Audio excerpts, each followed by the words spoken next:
Sports. The Windy City, home to some of the sporting world's greatest structures. Today, Chicagoland Speedway plays host to 23 of the world's fastest drivers. Chicagoland, a track that breeds close finishes. Can it happen again today? Hornish is going to win it. Sam Hornish Jr. by 24/10,000ths of a second. It's a near carbon copy of last year's race. Hurdle will go to the high side. There's 3 wide. Oh, the line, it will be Sam Hornish Jr. Hornish has won the race. And we welcome you to Joliet, Illinois on a picture-perfect day. We're at Chicagoland Speedway for the Peak Antifreeze Indy 300, presented by Mr. Clean. You are watching Firestone Race Day. Well, it's the native of Illinois, Danica Patrick. She lives in Roscoe, but today she sits on the pole at 215.970 miles an hour. The rookie getting her 3rd pole, and Dan Weldon, the current points leader, he will lead the charge. For more on the sense of urgency in this series, let's check in with Jamie Little. Dan Weldon's success, along with the fact that only 3 races remain in the season, mean that time is running out for both drivers and teams to show what they're capable of. At the most recent race, signs of frustration were prevalent everywhere, with both rookies Danica Patrick and Ryan Briscoe after what some called a desperate move on the pole sitter's part. Both drivers were eliminated. Both left California with unfinished business. We'll talk about a twist of fate. As you saw there, Danica Patrick suffered the repercussions from a mistake on Briscoe's part. This week, however, she's reaping the rewards of him not going through tech inspection. Actually, he qualified on the pole, had to be pushed to the back. His car was not legal. Danica Patrick, therefore, gets her 3rd pole position. Danica, I have to ask you, with what happened at Sonoma, what was your reaction when you found out you inherited the pole?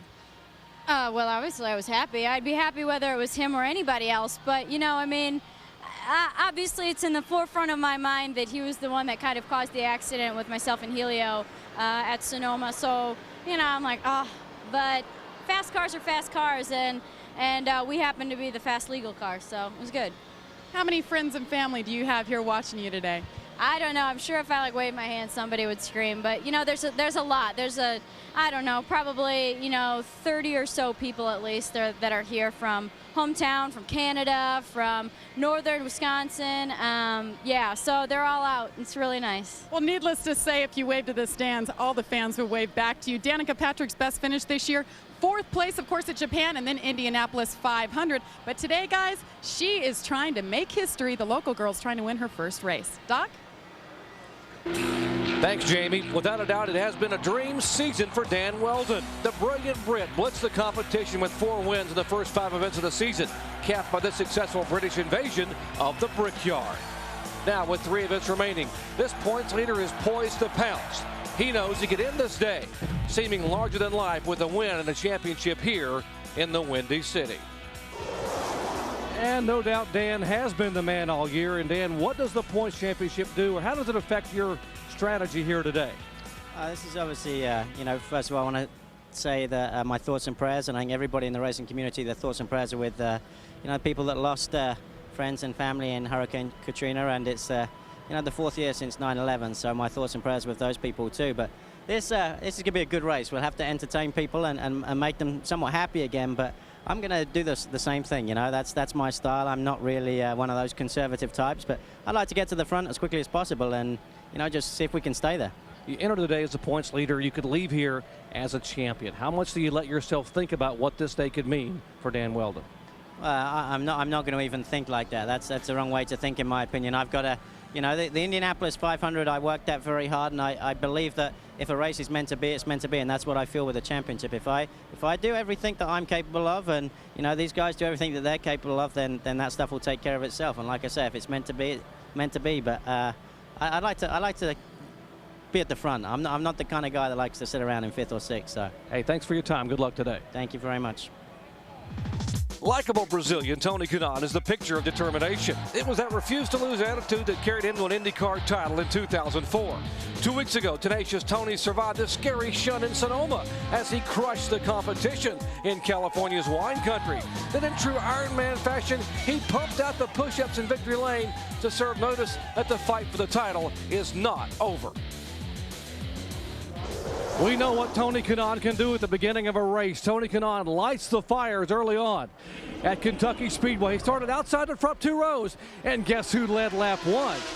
Tony Kanaan at the front. And TK starting back mid-pack today. How do you play it when the green flag waves? I gotta get you working out. You look very tired right now. Well, we're gonna try to do the best as we can. It's hard to say what I'm gonna do because I don't know what people in front of me is gonna do, but we're definitely gonna try. TK starts back in 13th spot. Don't be surprised if he leads the early laps here. He'll be a rocket when the green flag waves. Todd? All right, thank you very much, Doc. And Tony Kanaan, never been one to sit back and let the race come to him. Keep your eye on number 11 as the Brazilian continues to move. Remember, he is the defending champion in IndyCar Series. Dan Welding, his teammate, looking to take that title away from him here in 2005. Well, the fans get ready, the grid gets set, and we are almost set to go. Before we do so, let's send it over to House PA announcer Brad Dickinson for the introduction of our national anthem. As we remember September 11th, and in support of all the troops stationed around the world, would you please remain standing and welcome musician second-class surface warfare Dave Cobble as he sings our national anthem.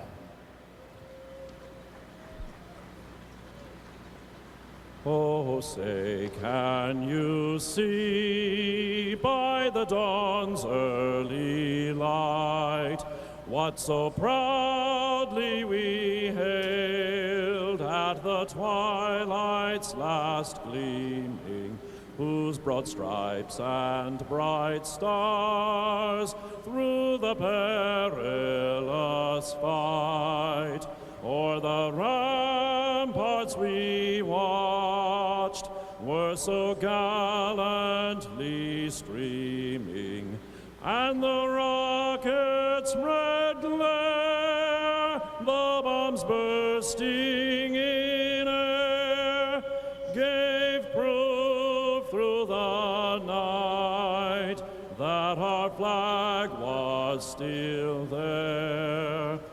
Oh, say, does that star-spangled banner yet wave o'er the land of the free and the home of the brave? Ladies and gentlemen, let's hear it one more time for Dave Cobble. With a little help from the United States Air Force from Joliet, the United States Coast Guard, the Marines from Brown. And those pictures certainly tell the story. Words simply don't do justice to the emotions of countless people across our nation on this day of remembrance. For those who lost or are in mourning, we at ABC Sports on this tragic day, we offer a slight diversion on this day of somber remembrance and prayers. On this September 11th, we remember with great reverence the disaster that struck America's shores 4 years ago. As well, offer our heartfelt sympathy and support to those still suffering through the recent devastation along the Gulf Coast. We honor the men and women who stand on the front line of our defenses at home and abroad, as well as those who unselfishly give of themselves to provide comfort and care during the darkest hours. America is truly the home of the brave.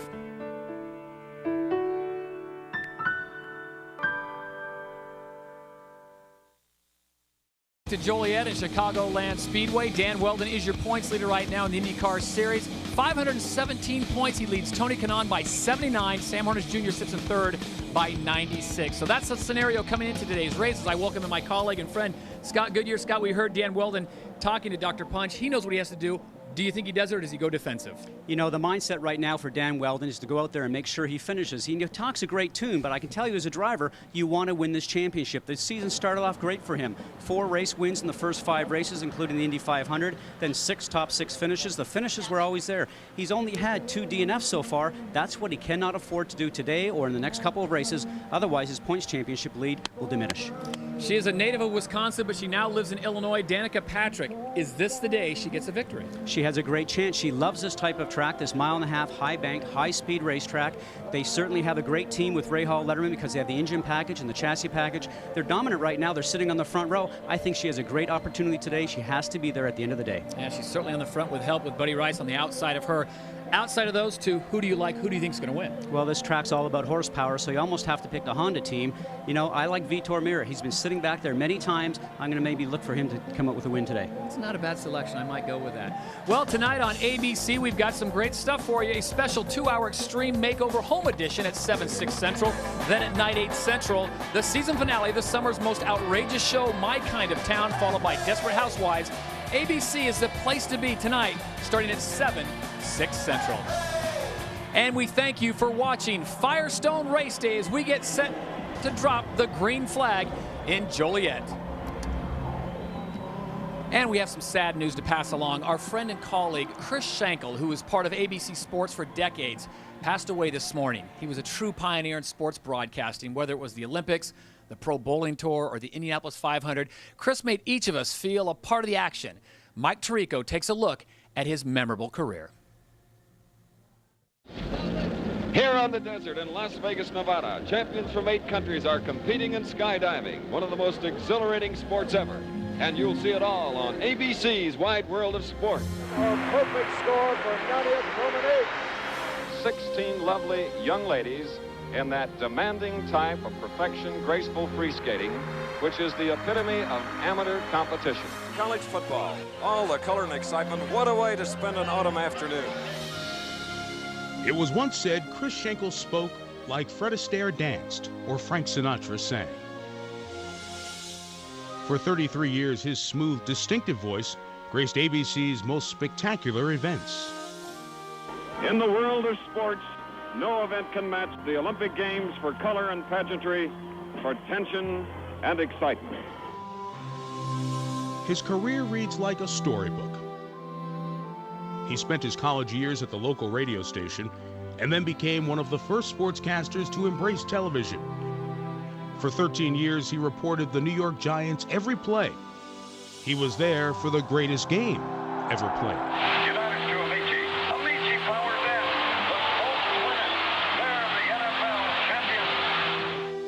Joining ABC in 1964, Chris covered a broad spectrum of sporting events. But his greatest love was the sport he once described as a constant friend.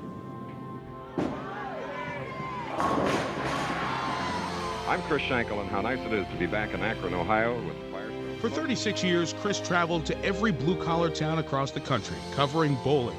He became synonymous with the sport he said best reflected the soul of the country.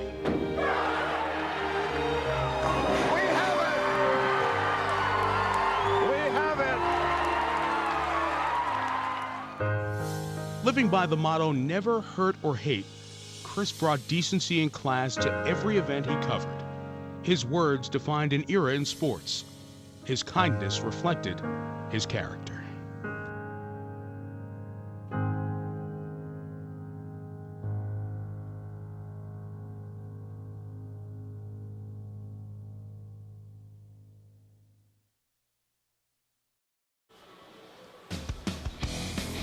Welcome back to ABC's coverage of the Peak Antifreeze Indy 300 presented by Mr. Clean. We're at Chicagoland Speedway on the 1.5-mile oval, and we are in a bit of delay. That is one of the Precision Skydiving team members who came to the earth a little quicker than he'd planned. It looks like at this point there is a leg injury, and they've had to bring him off on a cart and put him on the ambulance. We wish him the very best, and we check in momentarily with Dr. Jerry Punch.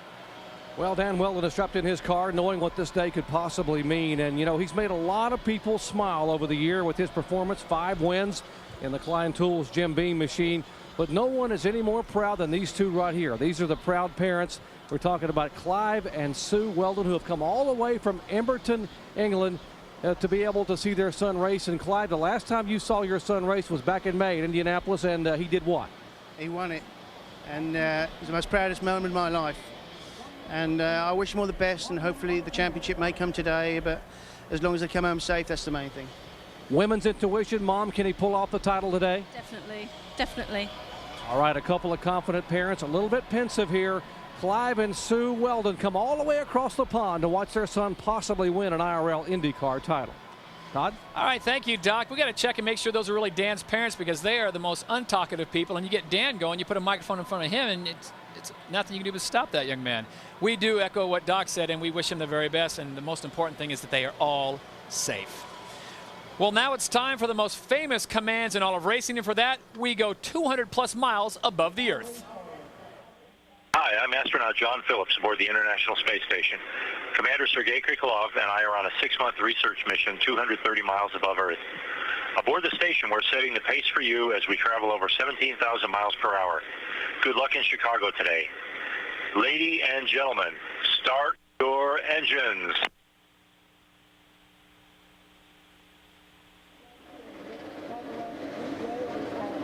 Without question, the most high-tech command ever given. At 17,000 miles an hour, that is by far the quickest pace we've ever had on the IndyCar Series. As we look at Tony Kanaan and Dan Weldon, they are certainly competitors on the track, but off the track, they are the closest of friends. Some say close as family.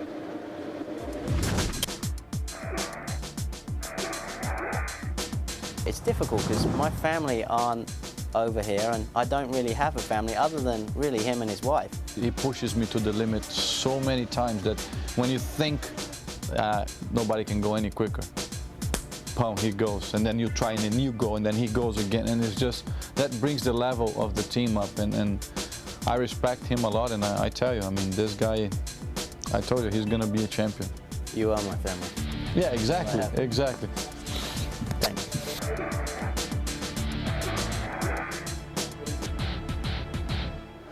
They may have started calling him Nostradamus Kanaan. That was 1 year ago, and Dan Weldon now is certainly poised to take a championship away from his teammate Tony Kanaan. As we take a look at the peak antifreeze starting grid as it rolls along the top, Danica Patrick will have the pole position, where their teammate Buddy Rice on the outside, the number 15 Rahal Letterman, and then it's Scheckter, Hornish Jr., Weldon, and Herta. This will certainly be an interesting first few laps as we check in with Dr. Jerry Punch. Well, Michael Andretti had the winning car in the championship a year ago with Tony Kanaan. And Michael, how difficult is it for you to watch one of your drivers chase another one of your drivers these last 3 events for the title? Actually, wouldn't have it any other way. I think that's the best thing for us. You know, it's you know, they want to work together, but yet they want to beat each other. And you see, they've been doing that all year as a team. And I'd rather them be fighting each other than have somebody else in the middle that we don't want to win. Good luck today. Thank you. Michael wants a win and a championship. Jamie? Well, Dr. Punch, just like they did for September 11th 4 years ago, the Indy Racing League is showing an outpouring of support for the victims of Hurricane Katrina. Most notably, the number 95 car of Buddy Lazier. You'll see on the side pods, thanks to Pennzoil and Panther Racing, they've dedicated it to the American Red Cross. You'll also see the other 2 members of Panther Racing, number 2 and number 4. 1-800-HELP-NOW, where you at home can donate. All of our thoughts and prayers here are with all of those victims. Todd? All right, thank you very much, Jamie. It's now time for the Yamaha keys to the race, and for that, we turn it over to Mr. Scott Goodyear. Number 1 is down for us, Todd. The key thing around this racetrack today is how much drag do you want to put on the race car. Gives you lots of grip in the turns, but won't be fast down the straightaway if you have too much. That's going to be a choice teams will have to make before the start. Number 2, drafting. It's a big thing here in a 1.5-mile racetrack. Drafting will certainly give you more speed when you're drafting the car in front. Will also help you with fuel mileage. Watch for drivers today to maybe start doing some of that. Number 3, spotters. Spotters are the extra eyes around this race course for all these drivers. Danger up ahead. The spotters will get to them. There's the spotters up top of the grandstand area. They get to see the whole complete racetrack. And the neat thing for the drivers is that you get to hear them. Unfortunately, Todd, sometimes it's just all day long. And we've got a lot of great cameramen working here, some of them even driving over 200 miles an hour. Scott Dixon will be running an onboard for us today, as will his teammate number 10, Jacques Lazier. On board with Tony Kanaan, number 11, the defending IndyCar Series champion. And there's number 95, Jacques' brother, Buddy Lazier, who Jamie referenced earlier. He is doing his part, 1-800-HELP now. His teammate, the 4 car of Thomas Scheckter, the South African, starting 3rd. And the pole sitter, Danica Patrick, the rookie from Roscoe, Illinois. Well, I'll tell you what, in the Windy City, Michael Jordan may be the man, but today at Chicagoland Speedway, it's the lone female, Danica Patrick, that leads this, running of the bulls to the line. The green flag is out. Here comes Danica and company.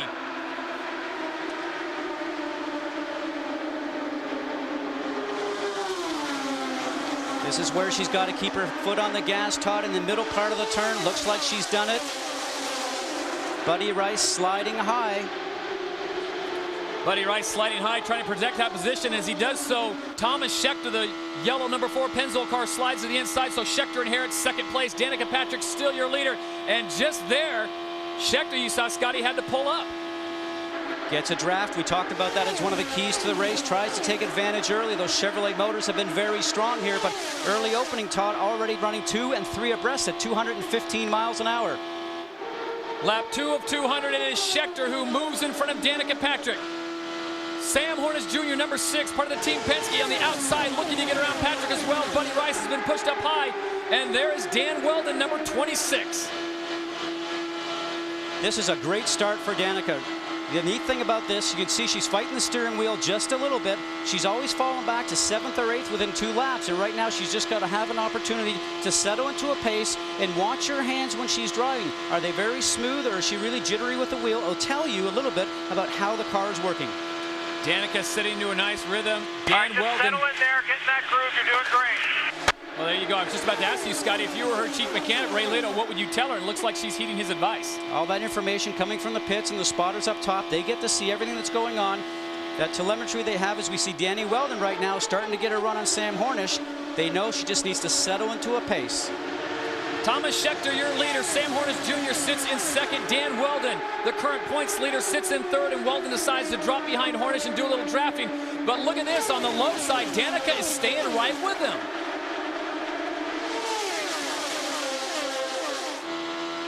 Kenny's right rear, Herta's right rear outside with Herta, outside right rear with Herta, outside with Herta, outside, still there right rear, outside with Herta, 5 wide going into 1. Franchitti says, boys, give me a lane. Dario Franchitti tries the high side, thinks better of it, backs it back down as they go down the back straightaway. They get into that single file one more time. It's Weldon who keeps going up and out, trying to get a run around Sam Hornish Jr. as we ride on board with number 11, Tony Kanaan. He is the defending IndyCar Series champion. And Todd, we talked about the spotters. All that spotter information going into Danica's ear. These guys are hearing this, and girl, all the way around here for 300 miles. And Tony Kanaan has passed 4 cars on that last lap alone. Unbelievable, as he started 12th, and here Kanaan is now moving up on Danica Patrick, who was the pole sitter. Danica has now slid back to 4th place with Kanaan just on the outside. You know, I asked him this morning, are you going to get to the front? He says, you know, the car's not as quick as it seems like it should be. We'll just have to see how we can move the air and the draft in front of us and take advantage of that. But, you know, he was going to do a couple of changes after warm-up this morning, Todd, for the race. I think those changes might have worked. It's precision ballet at more than 210 miles an hour as they go around. As Thomas Schechter, your leader. Sam Hornish sits in second. Dan Weldon trying to hold on to third, and Danica Patrick coming back into view. Look at this, they're going 3 wide. Kanaan cannot get it done on the low side, so he'll try the high side, and Danica is holding her line down below. You know, Todd, we talk about the starts, but Danica, as a rookie, these cars handle very different in the first couple of laps until the tire temperatures and pressures actually start to rise. And she says, Tony Kanaan, I'm underneath you. Danica is staying in the fight as she is going head-to-head with Tony Kanaan, the defending series champion. Just ahead of her is the man who's atop the points board, and that is Dan Weldon, but Thomas Schechter's your leader. And here it is again, Weldon trying for the outside. And this time, Danica gets around Kanaan. Could this be the day, Scott? Kanaan takes advantage of the draft in the front stretch. You watch this, she does not seem to come off as strong on turn 4 as she does in turn 2, and she's fighting something right now with the car. She grabs another gear, and just like that, 2 members of Andretti Green go by. The first was Dario Franchitti, then Brian Herta. So Danica Patrick slides back 2 positions. Tony Kanaan also gets by her, and she's got some more company coming to the outside. It looks like another Penske driver, and Elio Castroneves, number 3. She's trying to keep that car on the low line down by the white line on the bottom of the racetrack. Didn't seem like her car wanted to stay there those couple of laps. Thomas Scheckter is your leader here at the Peak Antifreeze Indy 300 presented by Mr. Clean as we ride on board. This is the 7th race that Scheckter has led this year, and he is running the Chevrolet Power. He kind of snuck into this thing. No one really talked about him, Scott, during qualifying. Scheckter once again running very strong for Team Panther Pennzoil. He certainly didn't unload off the trailer very quick. It's usually a gauge that drivers look for when you arrive at a racetrack to sort of give a barometer of how your weekend might work. He's going to want to start to get down the low side there right now to stop those guys from sneaking underneath them. But obviously they've made a lot of engineering changes, and right now he is fast. Thomas Scheckter is your leader, holding off Sam Hornish Jr. as Mr. Barnes, the owner of that team, watches on with a lot of attention. And there you see Danica's mom. Back to Chicago in just a moment.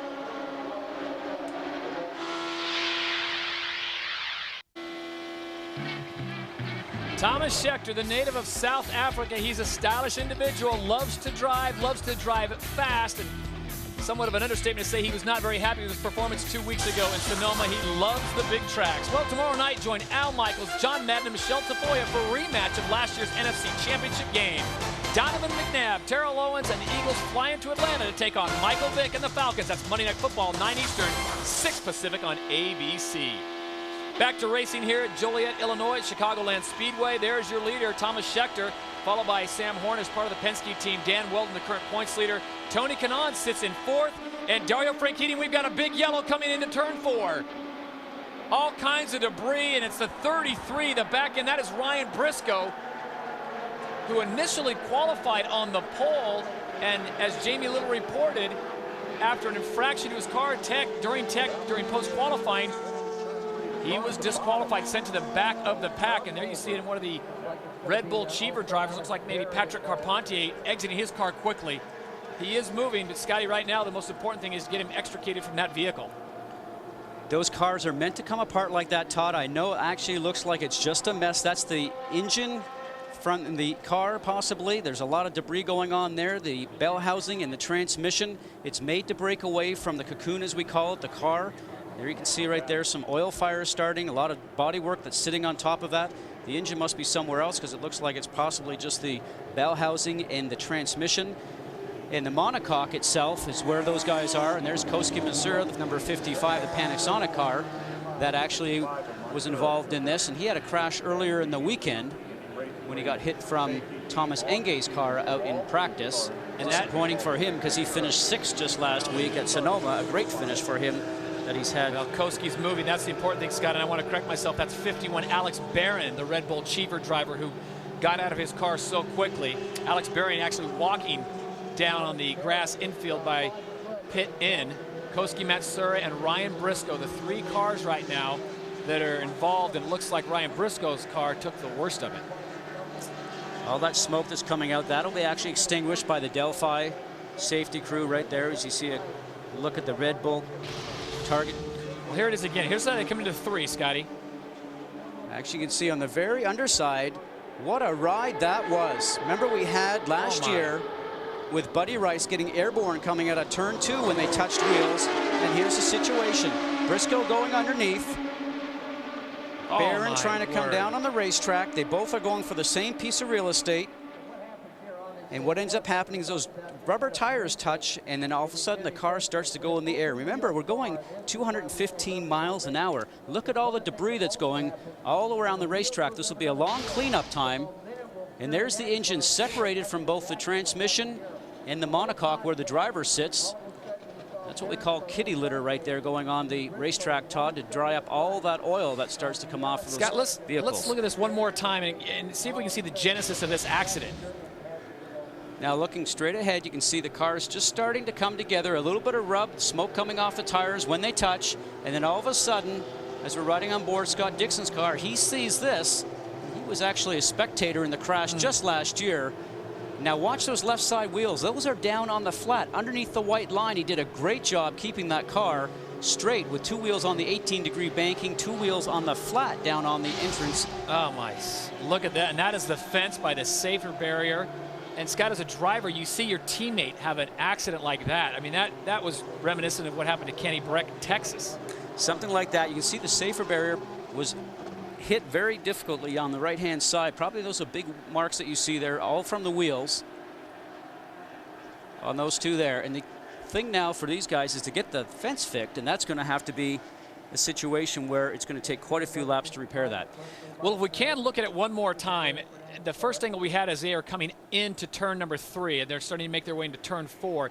It looks as though Alex Barron comes down on Ryan Briscoe, and then somehow air gets underneath Briscoe's. Remember at Indy back in May, what happened to Sam Hornish Jr.'s car. Well, it does not take much to disrupt that front end. In the opening of the show, we talked about spotters. Spotters have to talk to the drivers all the way around and say to Barron, 33 Briscoe's starting to look. He's starting to look. He's on the low side, and you can see a piece of the bodywork from the target car right there in between the concrete cement wall and the safer barrier, just where the padding is there. This is going to be a long to break. Well, before we assess blame, we want to make sure that all the drivers and those involved are okay. Let's check in quickly with Jamie Little. Well, first of all, Chip Ganassi went back to the medical center where they will bring Ryan for precautionary reasons, and we'll get a story to you as soon as we get an update. But now I'm with Eddie Cheever. He's the owner of the number 51 car that was involved in that incident. Eddie, what did you see?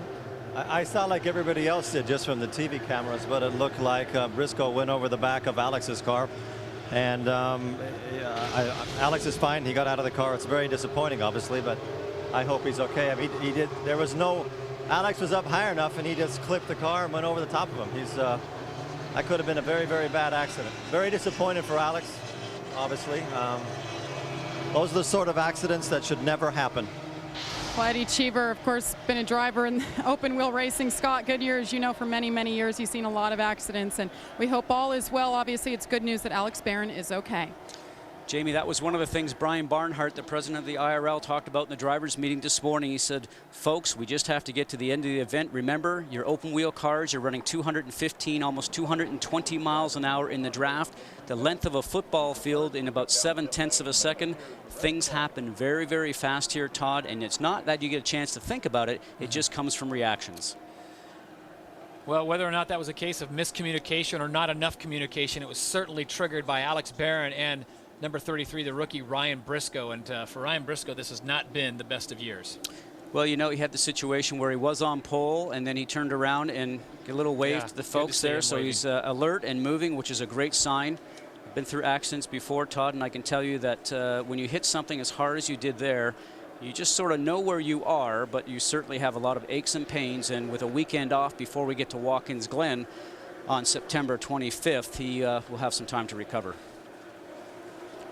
Well, we'll watch and listen this time on the replay.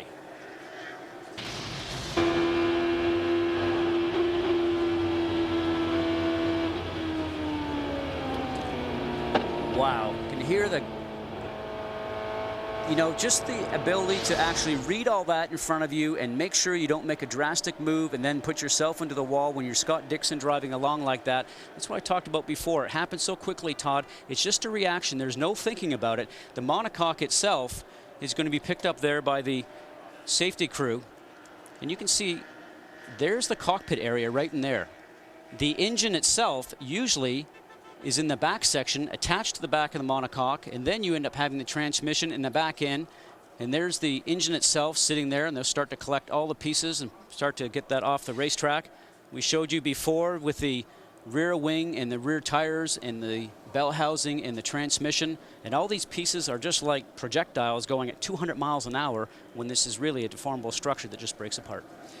As bad as it looks, though, the bottom line is the monocoque did its job. Monocoque did its job. The car did its job because it actually absorbed the impact that the car was given. Wow. We are going to get an update on Ryan Briscoe and find out and shake everything down on this memorable day in September. We'll step aside, take a break. We'll be back to Joliet after this short break. With Sybil Shepherd. Welcome back to Chicagoland Speedway. The pits are open, and there's a frenetic pace to get in and out, get the clean tires. And Scott, that seems to be the biggest concern, is getting the debris off your tires as we check in with Dr. Jerry Punch. 4 tires and full of fuel for our course leader, Dan Weldon. However, Dan Weldon very concerned about a possible gearbox problem. His car will not allow him to downshift from the passing gear to the racing gear to be able to save fuel. We'll update that momentarily, guys. All right, thank you, Doc. If you're just joining us, a major accident earlier in the race involving Alex Barron, Ryan Briscoe, and Koski Matsura. And Alex Barron is now standing by with our Jamie Little. That's right, Todd. And Koski Matsura is out here as well. Great news. They're both out here. They went in and checked in on their own will. Alex, frightening from your position. What did you see?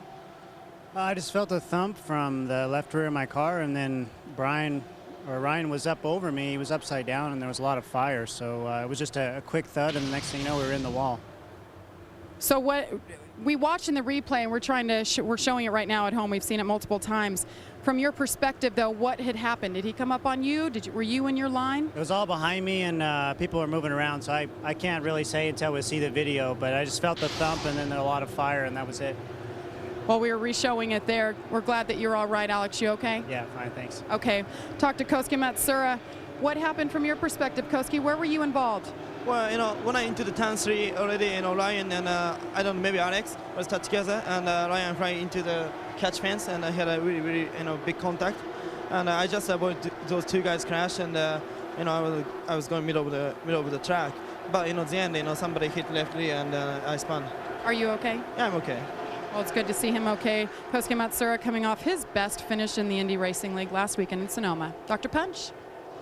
Thank you, Jamie. Let me show you. This is a target car, very similar to what the Chip Ganassi had on the racetrack a moment ago for Ryan Briscoe. Let me show you some of the safety features they put in these cars here the last few years. Now, about 3 years ago, they moved the driver's feet back. See the pedals in here? The feet used to be very much forward here, about another 7 or 8 inches, and that's why they were having a lot of foot injuries early on. They moved the feet back behind the bulkhead. That's why the nose can be sheared away. You could even lose the front wing, but the feet remain intact. Now, look back up in here. This is the monocoque part of the car here. This is the capsule, the safety capsule, basically the tub they call it, where the driver sits. Monocoque, carbon fiber, and Kevlar. And you see that inside the cockpit here will be able, the driver can be a capsule inside where the driver is fine. There are parts of the car that can shear away. Now we understand we just lost a camera signal from down here, but we're going to tell you that these cars are designed to shear away the side pods and to separate, to dissipate energy. No one knows that better than Kenny Breck a few years ago at Texas. And of course, we just saw this incident a moment ago. Energy being dissipated means less injury and less energy conducted to the driver. Guys? All right, as we try to decipher through all this, Scott, the red flag comes out. Now, what are they going to do? I know this is a discrimination of Brian, as he gets to decide how they're going to handle it as Brian Barnhart, the president of the IRL. What do you see them doing now? Well, the officials are looking at this, and once they assess it and see all the debris that's around the race course, the drivers would have a concern also, Todd, as we're watching the fence now being repaired, which is going to take a few laps. But the drivers themselves would be concerned about getting some debris in the tires they just put on and then getting back up to racing speed at 215 to 20 miles an hour. So what they'll do is they'll bring all the cars in the pit lane. They will stop them in the order of which they are on the racetrack. There is no work to be done on the race cars whatsoever. And then once they have repaired the fence and they've cleaned the racetrack, we will resume racing, and no work then can be done unless the IRL officials decide that they allow some things to be done to any of the cars. They will not stop in their pit boxes. They'll actually stop in formation just along pit road. And I speak again about Brian Barnhart, the discretion of Brian Barnhart on all this with the red flag as we check in again with Jamie Little. Well, guys, Ryan Briscoe is being checked out. They said he's awake and alert. He took a hard hit to the head, so he's a little groggy. They're going to transport him to the local hospital. Now, they said the good news is, you guys have been talking about that energy dispersion. They said the cockpit is intact, and that's great news. That's what they hoped for. Unfortunate for Ryan, he had to be the one to test it out, but so far they said he's okay. He's awake and alert and moving around. That's great news. If we get an update, we'll get it to you. All right, thank you very much, Jamie. As we take a look at Ryan Briscoe's weekend, he has gone from the highest of highs of yesterday, basically thinking he'd claim the pole position, to now he's sitting in the medical center. Well, let's even go back 2 weeks, Todd. When you think about Sonoma, actually the pole sitter there and then leading the event, and a mistake on his own accord ended up actually taking himself out along with Danica Patrick and Helio Castroneves. But the whole thing that happened there, it's a long 2 weeks before you get to the next event to sort of right your wrong, if you will. He gets here, he thinks he's on pole, and then a couple of hours later he gets moved back from a technical infraction that the team had. Now, they say, hearing down the garage area right now, it was possibly the rear wing, and the measurement was done by a team member, and the wings were on the cars. And what ends up happening is that I guess the wing was off by a couple of thousandths of an inch. And you know, you might say, well, Jesus, let the car go through, but you can't, because a rule is a rule, and the IRL said, unfortunately, you're out of the boundaries of the rule. So all 3 cars were disqualified in qualifying and put to the rear, Ryan Briscoe being obviously the pole sitter, then went to the back. The safety crew in mass, hard at work here at Joliet, trying to get Chicagoland back up and running as the drivers pull in, park, no work to be done. When we come back, we'll get closer to going green. You're watching the Peak Antifreeze Indy 300 on ABC.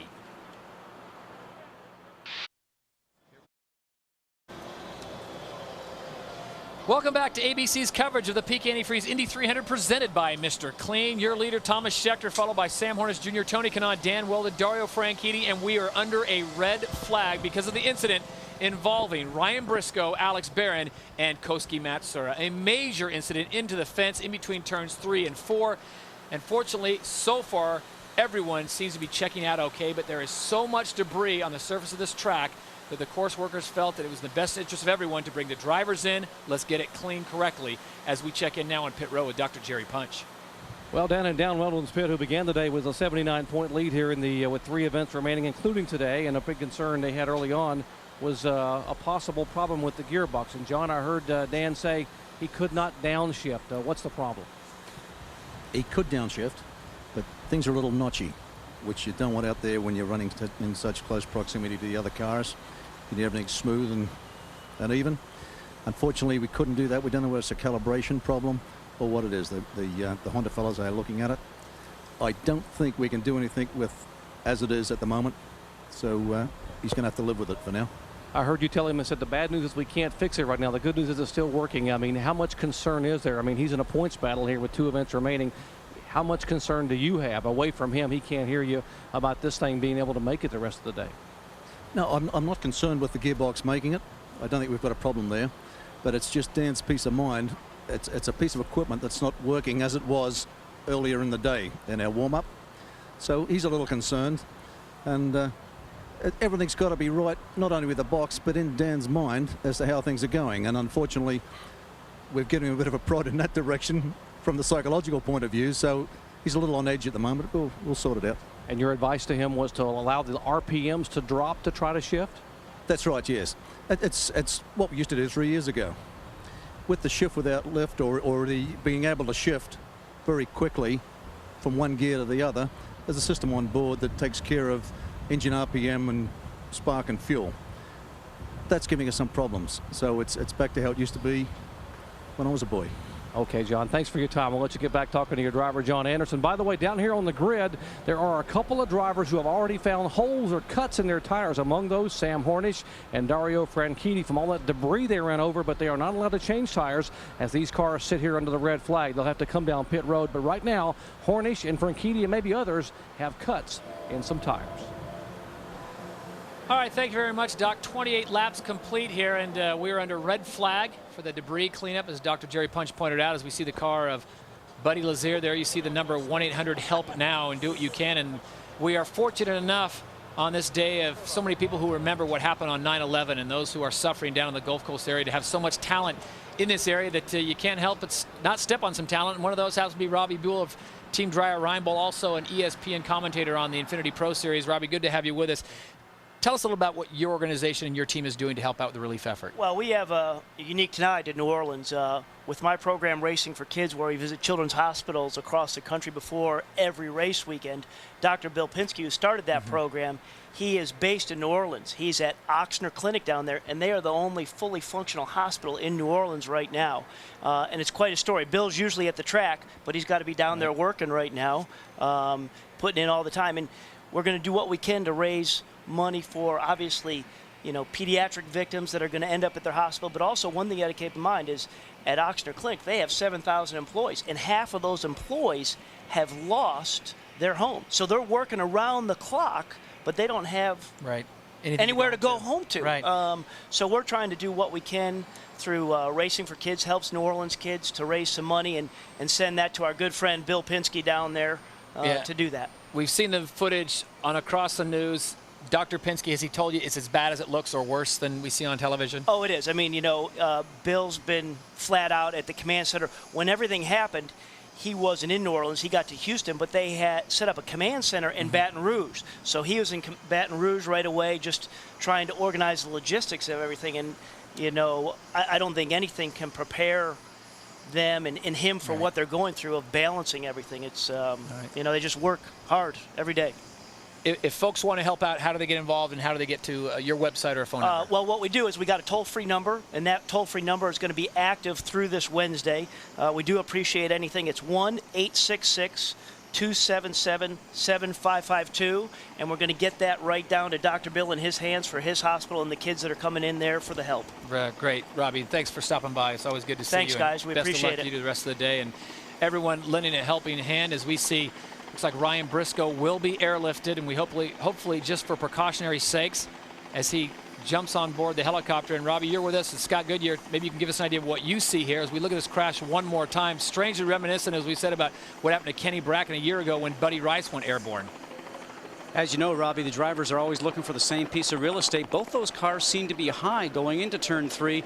Obviously, Alex wanted to come down on the racetrack, and Ryan was trying to actually get on the inside of him. And we talked about spotters earlier in the show, and as you well know, because you're up on the roof yourself right now, actually being on the radio, the spotter is so important. The spotter is up there providing information to the driver. But again, he's still not the guy driving, but you got to tell the drivers where everybody's on the track, but it's still up to them of how much they're going to challenge things on the racetrack. And a little touch like that gets some air under these cars at 220 miles an hour. That's what can happen. And as you and I have always known, because we used to drive race cars, you can have help from the spotters, but we're still responsible for driving the cars. Yeah, and I better get back up on top right now. That's where Robbie Buell will be going back to, and we thank Robbie again as we are 28 laps complete at the Peak Antifreeze Indy 300 presented by Mr. Clean. We are under red flag conditions here as they continue to clean debris, and we'll get an update on Ryan Briscoe. We remain under red at the Peak Antifreeze Indy 300 presented by Mr. Clean, Chicagoland Speedway in Joliet. Todd Harris along with Scott Goodyear. You were looking live at Buddy Rice. And it was about a year ago, it was actually the 12th of September last year when Buddy Rice had a strangely reminiscent incident similar to Ryan Briscoe's. Very similar. The target car number 10 being driven by Darren Manning at that point in time. The two cars got together. Again, two tires touching each other, Todd. And anytime you do that, one car is going to lift, just like we saw today. Buddy's currently sitting in 7th. He started 2nd, but right now he has come to a dead stop. They cannot work on the cars as we are under red flag, and we check in with Jamie Little. Well, Todd, of course, for all of us, part of the allure of racing is crashing, or I should say is danger, and unfortunately crashing comes with that. And first thing you think of is, at least I think of, is being a mom. And Bev Patrick, Danica Patrick's mom, this is your first red flag race. Bev, what goes through your mind as a mom when you see something like that we just saw from Ryan Briscoe? Well, thank God he's okay. He's, you know, they're fierce competitors when they're on the track, but, you know, at the end of the day, everybody's friends. Everybody wants everybody to go home safely. So you want to beat him on the track, but everybody wants to go home safe. So I'm glad he's okay, and I hope the rest of the guys are as well. Well, usually girls are a little bit different and moms with girls. How do you separate that danger factor with the fact that, okay, this is what my daughter wants to do for a living? I think you have to put it out of your mind a little bit. I mean, these cars are about, I mean, that's a testament right there, what Ryan just went through, and he waved as he got into the ambulance. But, you know, it's as safe as it can be. And, you know, I kind of wish she was a singer someday. But, you know, she's a race car driver, and these are good cars. They're safe cars, and the safety equipment is amazing in these things. So, God willing, everybody else will get home safely, and we'll have a green to checkered flag race. All right, and speaking of that, Danica Patrick is 10th, and we are getting ready to restart. For that, we go to Dr. Punch. If you're wondering why Bev Patrick can feel good about how good these cars are built, let me show you with the Target cutaway car. Now, how can Ryan Briscoe sustain an impact of over 100 Gs and be awake and alert? So many things built in these cars to make the driver safe. We tried to show you a moment ago the cockpit, the tub it's called. It's a monocoque fiber here, carbon fiber and Kevlar, and of course the foam here that the driver is form fit to. This stays intact. What happens is, where I'm standing, the side pod shears away. Now here's the fuel cell. It holds 30 gallons of methanol. Right behind the fuel cell at the back of this tub is where the engine can separate. That's what happened with Ryan Briscoe. Upon impact, this heavy engine shears away and tumbles away from the impact. Behind it, at the back of the engine, is where the gearbox attaches right here. And the gearbox also separated with the rear end housing and axle assembly intact. And behind that, this is called the attenuator. If a rear impact occurs, this attenuator lessens the impact there of the car. These are why a driver like Ryan Briscoe can take that kind of impact of well over 100 Gs and be noted as awake and alert. It wasn't like this a few years ago, and the Target's cutaway car shows you why it happened that way today. Speaking of Target, let's go back up to their pits where Chip Ganassi is standing by with Jamie. Great information. Thank you very much, Doc. Yes, I'm joined by Chip Ganassi, the owner of that 33 car of Ryan Briscoe. Chip, we saw you give the okay sign. You talked to him. What did he say? He's fine, Jamie. He's no apparent broken bones, no lacerations or anything. He was just laying there. He was a little pumped up. I guess he hit his head a little bit, and was a little bit dazed and confused. But the doctor said he's going to be fine. So we're very pleased. And you know, we won't soon forget this September 11th either, I guess. Well, Chip, I'll tell you what, you have to be so close with your drivers. You brought Ryan over here from Europe. I imagine you get so close to him. What is it like to see one of them out there? It's like one of your kids. Really, you know, it really puts the fear of God in you when you have to run over to the hospital there and, you know, see these guys. And, you know, the ambulance comes around the corner. You don't know what to expect. And, but just thank God, you know, the work they do on safety for these cars, second to none these days. And we're very pleased that they stay after the safety issue because, as you can see by that accident, it looked pretty bad. At the end of the day, it wasn't. Thank God. Thank you for your time, Chip Ganassi. And Scott Dixon came in, guys. He had some suspension damage. They were making a repair. You're looking at it right now. Some suspension damage on the right front. Let me show you something. Actually, we'll get back to you, but there's a hole when he exits his pit box here. There's actually a hole that he runs over, and that could have caused the problem. I think they're moving him back now into Ryan Briscoe's spot. You see them taking that suspension off. Tough break for Scott Dixon, guys. He can't get a break. Todd? All right, thank you, Jamie Scott. It could have been a lot worse, though. We'd look at that, and there is Dario Franchitti's tire. That's some of the debris that those guys have run over. That is a brand new tire. Remember, it's very thin. These tires is not like our road tires that actually have a tread on them because we're not running in water here. We don't have to dissipate any type of liquids or material. So very thin tires, a slick tire, great tires that Firestone brings, but any debris can puncture them. Well, it's good to see the cars up and moving again. It's even better to hear Chip Ganassi report that Ryan Briscoe is going to be okay, and it's a miracle, an absolute miracle after seeing that accident that he walks away without any major lacerations, bone breaks, or anything. And I guess the best analogy, Scott, I can think of is that car, as Dr. Punch pointed out, works kind of like Legos. It comes together in pieces and breaks apart in pieces. As they get ready to come around turn 3, this is where the accident took place about 18 minutes ago. But the green flag is back out, and we are up and running in Chicagoland.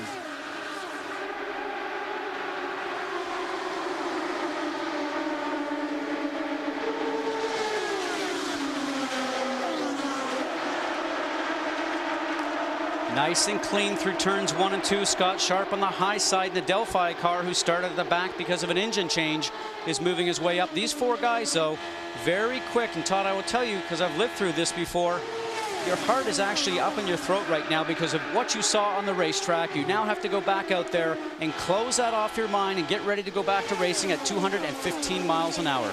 For the drivers who were in front of Ryan Briscoe and Alex Barron, Scott, they didn't see what happened. Is that a good thing? Oh, well, you see it, Todd. As soon as you come back around, so we see these guys already dicing quickly here at 215 to 18 miles an hour. You see it when you go around. All the debris, the transmission in one area, the engine in the other area, that is very much on your mind. Watch for these guys to give each other just a little bit more space at the beginning of this race.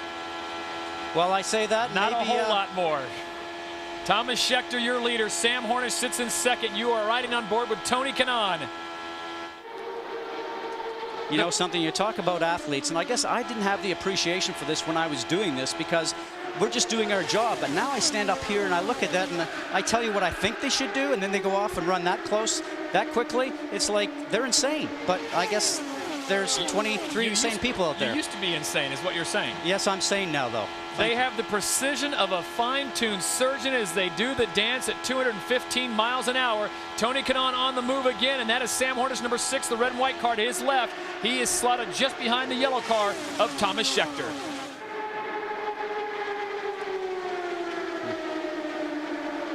"36 laps complete." We had a 16-minute red flag for the collision, but we are up to speed in racing. But we will step aside momentarily. We'll be back with much more here on ABC Sports. Just outside the Windy City in Chicagoland Speedway, Joliet, Illinois. Todd Harris along with Scott Goodyear, Jamie Little, and Dr. Jerry Punch. Well, it's a picture-perfect day. Very warm, very balmy. Has not been a great day for racing, Scott, as we've had 3 drivers already knocked out with Ryan Briscoe, Alex Barron, and Koski Matsura, but we are up to speed. 45 laps complete of a scheduled 200, and your leader is Dan Weldon, followed by Thomas Schechter and Tony Kanaan. Some great racing going on here, especially after that accident that we had. Those drivers are out there very racy right now, and you see, looking backwards towards Sam Hornish Jr. and peeking just from him on the inside, Scott Sharp, who has started from the back, as I mentioned before. He's starting to make a hole on the low side there. Now he's going to look at the high side. Here he goes, looking at the bottom side again, doing a great job. Scott Sharp certainly in the fight. As we check in for more on him, let's talk to Dr. Jerry Punch. As you watch Scott Sharp, the Kentucky winner, remember now this morning in the final practice session, Sharp developed a vibration in the late laps of that practice. They had to go back and put a fresh Honda engine in his Delphi machine, which meant he had to start shotgun on the field. Sharp is a rocket now, trying to hold on to 5th spot, but now getting a challenge from Elio Castroneves. Sharp being in 5th, got some dirty airs, we call it, from those 4 cars in front. Cannot keep his car on the bottom right now. Doc, very interesting to see this. He was challenging, and now he's starting to get eaten up from both the guys from behind, including Danica Patrick, who's just right behind her, and we're riding on board with her right now, Todd. Seems like he's having some difficulty once he got up to the first 5 cars, keeping his car on the low side. Danica Patrick currently running in 8th place as she started in pole position. She's got a certain knack, Scott, for being in there at the end of the race. And if she stays out of trouble, there you see her getting a little bit dirty. Nowhere to go. Now she tries to make the hole in the bottom. You heard her lift off the gas. Nowhere to go. Got the draft from Sharp's car in front, and she's being put into a box. She can't get out. We talked about this at the top of the race. If you're working with Danica, if you're giving her advice, do you tell her just to settle in and run with this lead pack? Don't do anything drastic? So much more of the race to go. You've got some pit stops coming up where you can change your car, get your car working a little bit better if it's not. But right now, she's got to understand what her car does in traffic like this, in this dirty drafting air that we talk about. Relay it to the engineers in the pit lane so they can make changes during the next pit stop to make the car better. As we take a look at the Firestone telemetry on Danica Patrick, 220 miles an hour there momentarily, 100% throttle. Scott, everything looked good from your perspective. You see those G's climbing up there just over 3. The tire temperature in that green zone means that the tire pressure and temperature is just where it needs to be.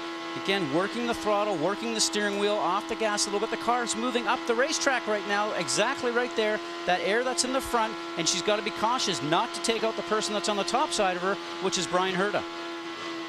Just ahead of her, the number 3 car, the red and white, that is Elio Castroneves, part of Team Penske, but it continues to be Dan Weldon, the points leader, your leader in this race. Thomas Schechter sits in 2nd, Tony Kanaan 3rd, Sam Hornish Jr. in 4th, Scott Sharp in 5th. Then it's Castroneves, Patrick, and Brian Herta, the top 8.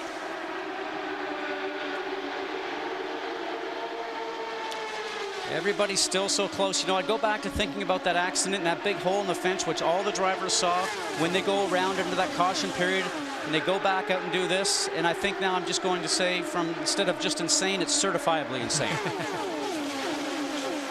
They are certainly good at what they do, as they have bunched back up because of the red flag, and they are running in a big pack right now, which makes several people at the track nervous.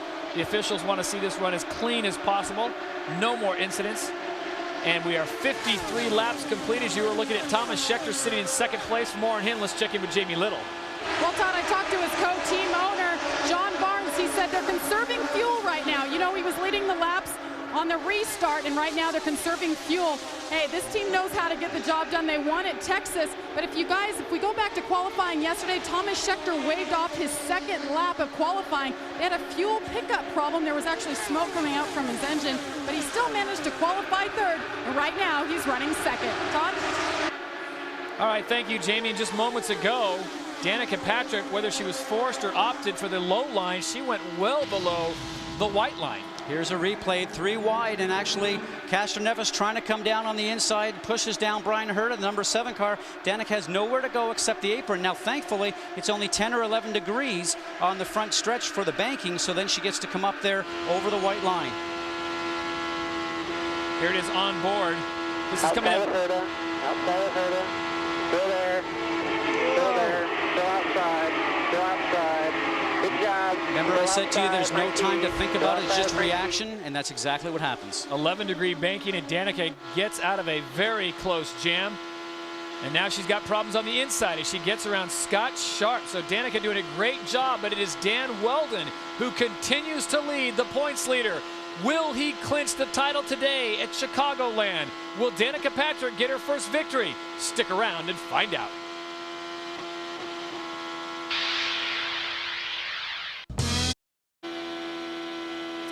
Our thoughts and prayers are still with the victims of Hurricane Katrina. If you wish to donate, here is the number for the Red Cross. 1-800-HELP-NOW, or there you see the website, www.redcross.org. And a reminder, on Monday, September 19th, we'll cap off the Hurricane Relief Weekend with a special Monday Night Football doubleheader beginning at 7:30 p.m., all part of the telethon to benefit the Bush-Clinton Katrina Fund. As we welcome you back to ABC's coverage of the Peak Antifreeze Indy 300 presented by Mr. Clean. Your leader, Dan Weldon, continues to run out front, number 26, followed by Thomas Schechter, Tony Kanaan, and Elio Castroneves. Danica Patrick, who was the pole sitter, sits in 7th place. We've only had one yellow flag, but it was a major incident early in the race. Ryan Briscoe, Alex Barron, and Koski Matsura taken out. Ryan Briscoe flown to the hospital for observation, but the word from Chip Ganassi is he is going to be just fine. But Dan Weldon has now led in 13 of the 15 races this year, and he didn't lead at Richmond or Nashville. But I talk about consistency. This guy has got to be the picture of it. The points before the race, 5:17. Kanaan just about 79 behind. You can see what's going on there. Now it would be actually Weldon leading at 5:67. Kanaan be down 94. They got to get in front of Danny Weldon. Kanaan said to me this morning, he said, you know, I'm just going to take it as I come. Dan has been so strong this year. The luck has been with him. It's something like I had last year. I'll just sort of take it as it comes. The magic number for Dan Weldon becomes 107. If he can achieve 107, 108, he's home free and he's going to clinch a title. And what a day it would be for him to do that with his parents in attendance here coming over from England. Now, he was a very nervous driver in the middle of the summer when he had won 4 of the first 5 races in that Indy 500, Todd, and then he went that string of 8 races before he actually ended up having a victory again. He was very agitated. Just seemed like he was actually really enjoying it. And then once he got that win, I think the relief sort of came on him and he sort of knew that he was back there. Didn't have bad finishes. We talked about top 6 finishes in those races, only 2 DNFs, but that's exactly what he has to do today, is to make sure that he stays out of harm's way, because you can be out at any moment like we've seen. Fellow countrymen right now, the 2 Brazilians doing battle. That is Elio Castroneves, number 3 on the high side, the red and white Team Penske car, and he is battling on board with Tony Kanaan, number 11, the defending series champion, as they come down the back straightaway, and they are starting to catch up with the number 20 car. That is of Ed Carpenter, the Vision Racing team. See them starting to reel him in. Ed Carpenter running a bit off pace his last lap, only a 2:09. It's a big difference, probably 6 or 7 miles an hour difference. Now his spotter would be telling him that the lead pack is starting to come up behind him. He'll look in the mirror. He has to time it of when he's going to move out of these guys' way. It's easy when 1 or 2 cars come along, Todd, but when you have a whole pack of 5 or 6, it's very difficult. His whole key thing is to move out of the way, hopefully in the high line, and let those guys funnel through. Move to the high line at over 200 miles an hour and let them go by, hopefully at 216, and then drop in somewhere? Well, hopefully you're going to hear from your spotter when it's clear, and then he can pull in from behind. But it's almost like door number 1, door number 2, door number 3. 3 lanes here, pick a lane. Hopefully he can make his car handle up in the top lane where he doesn't allow himself to get into that gray and put himself into the wall by trying to be nice to let these guys go by. Let's check in with Dr. Jerry Punch. As you watch Dan Weldon make a pass on Carpenter, what happens up on the roof a moment ago is Carpenter's spotter, just like Scott Goodyear said, went over and told the cars that were coming by, we will stay on the bottom of the racetrack, go middle or upper lane, and we'll be out of your way, we won't bother you. We can't run middle, we'll be bottom and out of your way. So Ed Carpenter making the wise move, going down low. The first 3 get past him, and picture perfect. Some great information from Doc Punch, because his car obviously is not working well enough for him to keep the race pace up, and that's why he's being passed, and that means that he's not even working on the high side. He's probably just hanging on for dear life and at a slower speed. I've been through that myself. It's not a fun day.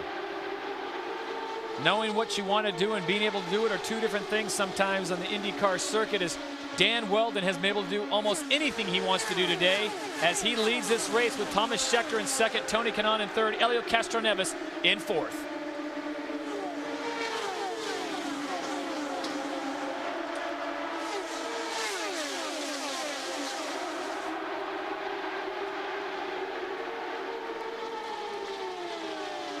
Scott, with what has happened so far, and I'll get to that question in just a moment, but it is Invasion, Wednesday, September 21st at 10, 9 Central. Your TV Guide calls Invasion TV's best new drama.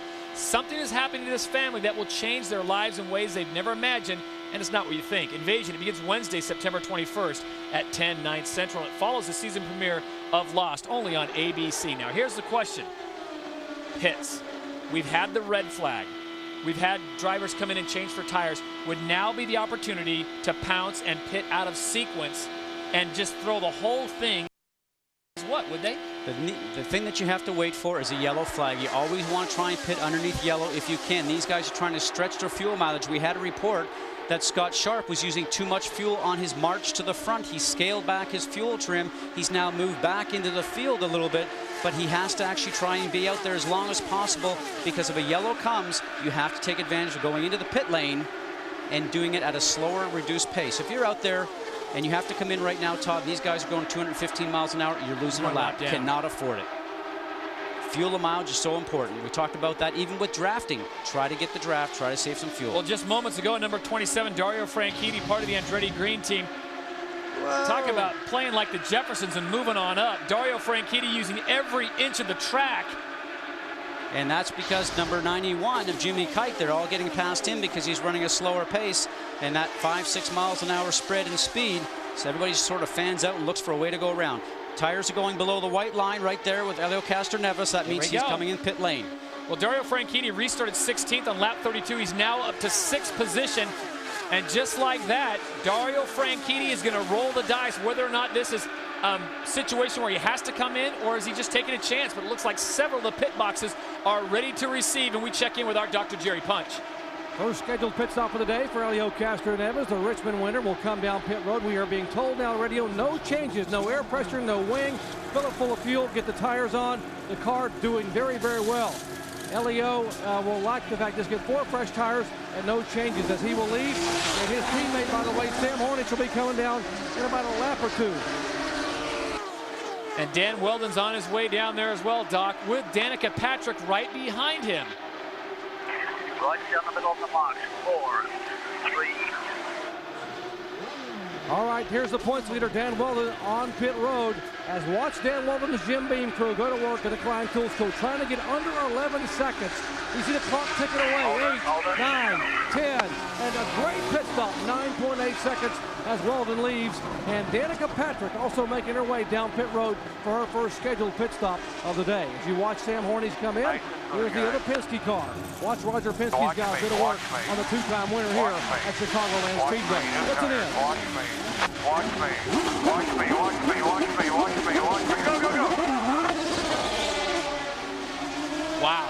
It goes from watch me to go, go, go as we check in with Jamie Little. Well, your leader, Thomas Schechter, is coming down pit road. Exact opposite of last week at Sonoma, guys. He had every problem imaginable go wrong at Sonoma. Today's opposite. He says the car is great. You see him put on 4 fresh Firestone Firehawks. They top off the fuel. And they tell him, oh, it's a good pit stop. Dr. Punch? All right, Tony Kanaan comes in for his pit stop, and Kanaan will try to beat Schechter out, but no. Schechter is going to get by. Miss Kanaan has a 4-tire stop in less than 9.5 seconds as he wait on Franchitti to come down pit road. Or he just made that stop a moment ago. Pit stop under the green for the first time today. Fantastic performance by all the pit boxes. Scott Sharp now down there. All clear, all clear. And Sharp gets out as well. Now Brian Hurd is coming in, as is Buddy Lazier. Brian Herta had taken over second spot. Thomas Enge is still up in the lead, getting great fuel mileage. This is on board with Buddy Lazier. There's Brian Herta.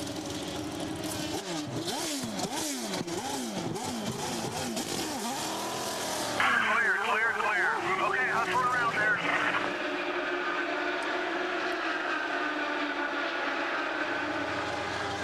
Well, the birthday boy, Thomas Enge, comes in for a pit stop. They say no changes are expected. 4 tires and 4 fuel, guys. We're in the middle of it, and it's a little delay, and he's on. Extra 2 seconds there from some of the other teams. Just that small time delay can sometimes mean a few positions. out on the racetrack. As they cycle on through, it looks like Team Penske is going to go 1 and 3, and Dan Weldon back in the mix.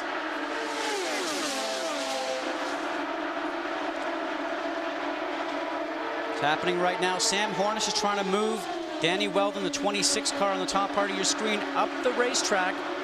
And Danny Weldon's job is to try and get beside Sam and try and keep him on the low side going through the turns. So Sam has to lift his foot out of the throttle if his car's not capable of staying on the low lane. A bit of a cat and mouse game all the time. You can see right ahead. Castroneves moves up the racetrack. Sam wants to get in behind Castroneves, take advantage of that draft. And Danny's trying to work the high line with a Honda horsepower. Elio Castroneves is your leader. His teammate Sam Hornish sits right behind him, and I'm talking inches. Dan Weldon makes a move. Will Weldon be patient, stay in third? I think not. Come back and find out.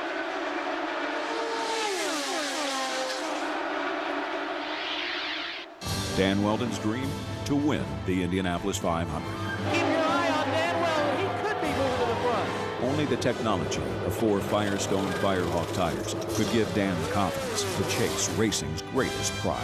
They're side by side. Weldon will try to take the lead in the one. He will get the job done. Dan Weldon has won the Indianapolis 500-mile race. The greatest drivers in the world trust one tire company to help make their dreams come true. Firestone. Patrick. ABC Sports coverage of the Peak Antifreeze Indy 300 presented by Mr. Clean is brought to you by Peak Antifreeze. When you peak, you win. Cialis. Ask a doctor if a free sample of Cialis is right for you. The Home Depot. You can do it. We can help. And Chevy, the winningest name in racing, an American revolution. I don't ride them, I just read them. And we want to remind you also, as we watch the racing continue and Elio Castroneves continues to lead, tonight Peyton Manning, Marvin Harrison, Edgerrin James, and the high-scoring Colts offense takes on Ray Lewis and the always tough Ravens defense. Ravens Colts is also available in high definition on ESPN HD. Call your cable operator or satellite provider today. Coverage begins with NFL Primetime presented by Miller Lite tonight at 7:30 Eastern. From the running of the Colts to the running of the IndyCar Series, Elio Castroneves is your leader. Tony Kanaan now sits in second with Dan Weldon in third. And Kanaan has inherited the lead, getting past Elio Castroneves. We mentioned that he made a few changes between warm-up and the race on his race car. Obviously, they're working for him. He's able to go out there and lead, but challenges coming back very quickly. As we take a look at our Toyota lap leaders with Tony Kanaan in the lead right now, but for how long? Castroneves the outside, and Dan Weldon's trying to find a spot in there, just inches off the back right rear tire of Elio Castroneves. Weldon has 41 laps led, Schechter 38, Castroneves 10, and the rookie Thomas Inge has 3. And look at this, as the yellow flag comes out, there's debris on the track is what we're hearing, and that may calm all the nerves of the officials here at the IndyCar Series, because Dan Weldon and Elio Castroneves were engaged in some serious high-speed bullfighting. Kanaan's your leader. Castroneves settles, and I mean settles into second with Dan Weldon in third, and there's a chunk of something on the surface here as it gets blown by. It doesn't look too heavy, Scott. What could that be? No, probably just a piece of rubber or something that has come off a race car, or it could be just a big piece of tape. But you know something, you can't have anything on the racetrack. When the IRL officials see that, Todd, they don't know if it's actually just something soft or something hard. 215 miles an hour. Fastest lap so far in the race has been 2:18.8 by Brian Herta. You can't take a chance. No question, especially with the open cockpit. We talked about Scott Dixon and what could have happened with his teammate Ryan Briscoe scattering debris. Anything of weight at 200 plus miles an hour is going to cause some damage, and they're going to make sure that that is removed immediately. As we ride on board with Buddy Lazier, there you see it, the dashboard, 1-800-HELP-NOW, doing his part with the American Red Cross. And we encourage everyone to do their part. If you can, no donation is too small. Call 1-800-HELP-NOW to help out the Katrina Relief Fund. Well, this is the Peak Antifreeze Indy 300 presented by Mr. Clean. Todd Harris, Scott Goodyear, Jamie Little, and Dr. Jerry Punch on a very, very warm day in September. In the greater Chicago area, we're in Joliet, and it looks like that piece has been removed, but the yellow remains out. The Delphi safety crew extricating that piece of debris from the track, and we have a very large crowd. I think the racing community has come out. All these folks saying, you know, the NFL can wait another week. There's not very many opportunities to see the IndyCar come to your town, and so the folks here have supported this race fantastically as the fans have reported here almost a complete sellout at this fine facility of Chicagoland Speedway. Now this is an interesting time, Todd, because will people come in and take advantage of this yellow to do some pit work, or will they stay out? You know, a lot of the guys only had 17 to 20 laps since the last pit, so maybe not even all the way through their pit stop. But here they come now. They're going to take advantage of that yellow, which we've talked about before. Now down to Jamie Little. Well, Scott, Thomas Scheckter currently in 4th position. He only stopped 17 laps ago, but they're going to come in. They're going to top off, get 4 fresh tires. Right now, they're telling us no changes. He's happy with the car. We'll watch and see what happens as they count him down. Behind him, his teammate, Thomas Enge, who's turning 29 years old today. No changes. He's old. It's the shift. Cost him a second. Dr. Punch? And a great pit stop by Tony Kanaan's crew. 7.3 seconds for Kanaan as he is on and off pit road as all the cars have made their pit stops. And now what this does, guys, it puts them in a 1 pit stop window if we stay green. They run the lap 152, make 1 more stop, and they can go all the way to the checkered flag. Great information, Doc, and that fast pit stop is because he already had some fuel on board, did not actually have to put in 30 gallons of fuel, maybe only had to put in about 15, so not as long fill time underneath the pit stop. Let's take a look at the Quaker State pit exit cam and see how it shook down. There you see the 11 of Tony Kanaan getting through clearly. There was no one even near him. This is in slow-mo, so it takes a while, and you can see just how long the gap really is between Tony Kanaan and Elio Castroneves coming through. Then it starts to get bogged down as Six Hornish Jr. and it looks like Buddy Rice came through after that with Dan Weldon on the inside. Dario Franchitti was in the middle. He had time to stop into 7-Eleven for a big gulp. Absolutely. I don't know what he has cup holders in that car, but that would be interesting. So Brian Herta is your leader as he has stayed out. But we are just being told that Dan Weldon has a pit speed violation. They got a 65 mile an hour pit in. We got to go to the back. Let them go now, yeah? Yes, mate, let them go by you. Okay, so what's happening here is that the IRL officials, timing and scoring, have picked him at 65 miles an hour coming into pit lane. You have to be 60 along pit lane. You heard John Anderson telling him, team manager, go to the back of the pack, let everybody pass, which is a great thing. You don't have to come into pit lane and serve what they call a stop and go or a drive through on pit lane, who have to allow the complete pack to pass him by. He's now at the very end once he completes this, and he'll have to work his way up underneath green, march himself back forward. And as a guy that's chasing the championship right now, this puts a little nerve on you because you have to start weaving through all those competitors to get back up to the group that you're used to racing with, Todd, the group that's up front. And how much time will Dan Weldon lose getting through the slower drivers, slower cars, I should say. So they've got some strategy to do there in the Andretti Green team as we recap the first 102 laps of this race. Thomas Scheckter would take the lead on lap number 2, getting around Danica Patrick and Sam Hornish Jr. Here was the big incident on lap 20. Ryan Briscoe into the fence. He would be taken to the hospital. The word is he is going to be okay. Koski Metzer and Alex Barron also involved. There was Ryan Briscoe being taken to the hospital for observation. And that brought out a red flag here at Joliet. On the restart, though, Dan Weldon on lap 38 would go around Thomas Scheckter, and he would stay there for a considerable amount of time. Elio Castroneves and Sam Hornish having some fantastic sub-10-second pit stops. But Tony Kanaan would make haste and get around Elio Castroneves, getting around him. And that takes us to lap 103. Brian Herta did not come in for that last pit stop. Scott Dixon also did not, as we check in with Dr. Jerry Punch. And as you heard a moment ago, you hear John Anderson talking to Dan Weldon. Because of the pit speed violation, he had to go to the back of the field anyway. That's why he decided to come on in and top off on fuel, so he will have a full load of fuel. That's why he's going to head back on the racetrack. Now, a moment ago, you saw Tony Kanaan leave pit road about 4 seconds quicker than anyone else. Why did he do that? Because he took no tires. They just told me a moment ago they ran some long runs yesterday and were so impressed with the wear of the Firestone tires. They're going to go a full 80 laps before their next stop, 50 here and 30 previous on the current tires. But could that be a factor competitively on the racetrack? Kanaan, again, no tires on that stop a moment ago. All right, thank you, Doc. They went 51 to 55 laps on fuel, so you said they should be able to go one more pit stop, and tires become an issue. The Firestone Firehawks extremely reliable, but the temperature, Scott, extremely warm as we go back. And this is Buddy Lazier. Outside, outside.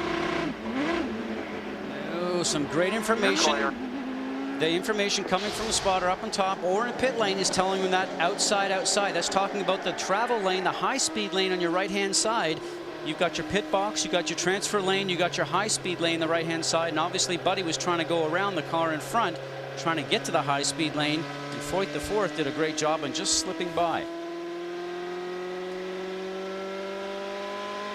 Well, recap the points, and this is how it stands as of now. Tony Kanaan has got it down to 55 points, and that is a lot because of Dan Weldon getting the penalty as the green flag is out one more time. It's Andretti Green 1 and 2, then Team Penske 3 and 4, and the battle is on.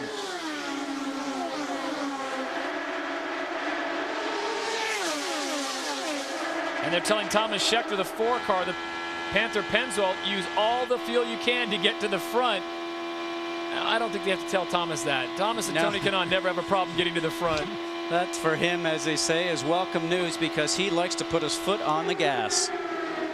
Look at these pairings. It's Herta and Kanaan going 1 and 2 right next to each other. Then Team Penske going 3 and 4 with Castro Neves and Herta. And then behind them, Thomas Schechter and Dario Franchitti. It's like the Blue Angels out there. A little slower, but precise nonetheless. Some sparks coming off the back of Castro Neves's car. Remember, full fuel load. Gets in a situation where the car will touch the ground just a few times with what they call the skid blocks underneath the car. And then, once the fuel load starts to burn off, tire pressures get a little bit higher. Sort of raises the car off the ground, Todd, and those sparks will not appear. Tony Kanaan, number 11, his teammate, number 7, Brian Herta on the inside. Both of them have victories this year. Sam Hornish on the outside also has a victory on the season. And there you see the yellow car of Thomas Schechter starting to creep his way up.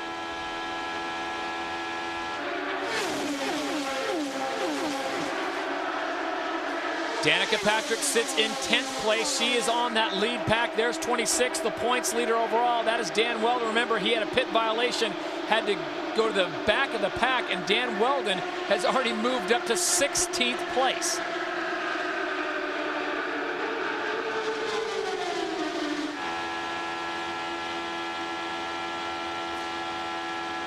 Riding on board with Tony Kanaan, there is his view of Sam Hornish. Hornish plodding away to get around him as he comes right up next to him. Holy smokes, Sam Hornish cutting it very close. You're talking about flying formation. That looked like they were in the refueling mode right there. There's Brian Herta right behind Sam Hornish Jr. They are starting to feel the allure of the checkered flag with 90 laps to go. It is Tony Kanaan, Sam Hornish Jr. as they race around this facility in Joliet, Illinois. You miss nothing as we go side by side. Back with more on ABC. Next Sunday, join ABC Sports as Nikisha Sales and the Connecticut Sun take on the Sacramento Monarchs in Game 3 of the WNBA Finals next Sunday, 4 Eastern, 1 Pacific. And for the latest news from around the WNBA, log on to ESPN.com, search WNBA. Riding on board with Tony Kanaan, and we've got a car that has come down in the bottom lane. Looks like the 9 car of Scott Dixon, part of the target Chip Ganassi. Now this, I don't think he'll bring out a yellow, will it, Scott? Well, if he can coast himself into pit lane, which looks very doubtful right now because he's on the apron over there in turn 2. So it looks like he'll have to have a toe in. Gives you an idea of just how fast the field's going. He's probably going, what, 40 miles an hour, 30? And what they're saying now, he's got fuel pressure issues. Well, then maybe he's going to get a little bit of fuel just to be able to stumble his way to pit lane. But if they don't, then a yellow will definitely come out. For more on fuel, let's check in with Dr. Jerry Punch. Guys, keep in mind that Brian Herta did not pit on that last yellow. he stayed out. So he will have to be a first among the leaders to make what will be his final pit stop. And they're looking around lap 145 to 146. It's going to be very close for Herta. Here's what he's trying to do. If he's the first one to pit, everyone else has to pit after him. If they can get on and off pit road in a hurry, and he can make it to 200, he might just steal one here today. Yeah, he pitted 37 laps ago, Doc, so if he can go another, what, Scott, 18 to 20, he might be in right in the area. I'm not sure you're going to see much more over 50, but the yellow's going to have to come out, and as it is now, certainly not of speed with Dixon's car. Remember, they had to replace all the suspension on the right front corner from the damage from the accident from Ryan Briscoe's and Alan Barron accident, and now he just starts to creep into pit lane, but you see he's just entering into the zone right now, but the best move you can do is to put it to yellow. If you don't know for sure, the IRL officials will always err on the side of safety. Well, he's just creeping down pit lane, and that's got to feel like a snail's pace, Scott, after going to 215 miles an hour. It looks like the Target Chip Ganassi crew member is going to run down there and try to meet him as we get a look at Chip Ganassi, who was in Richmond last night. They're going to help him get down to his pit box. Now this is difficult because if you're going to pit now at lap 121, maybe you're going to end up going back to green at lap 123, 125. Everybody's still looking at one more stop after this. So here comes the big pay for the managers and the engineers to sit back and turn around and say what's going to happen. I suspect everybody's probably going to stay out because it's just too soon since the last pit stop.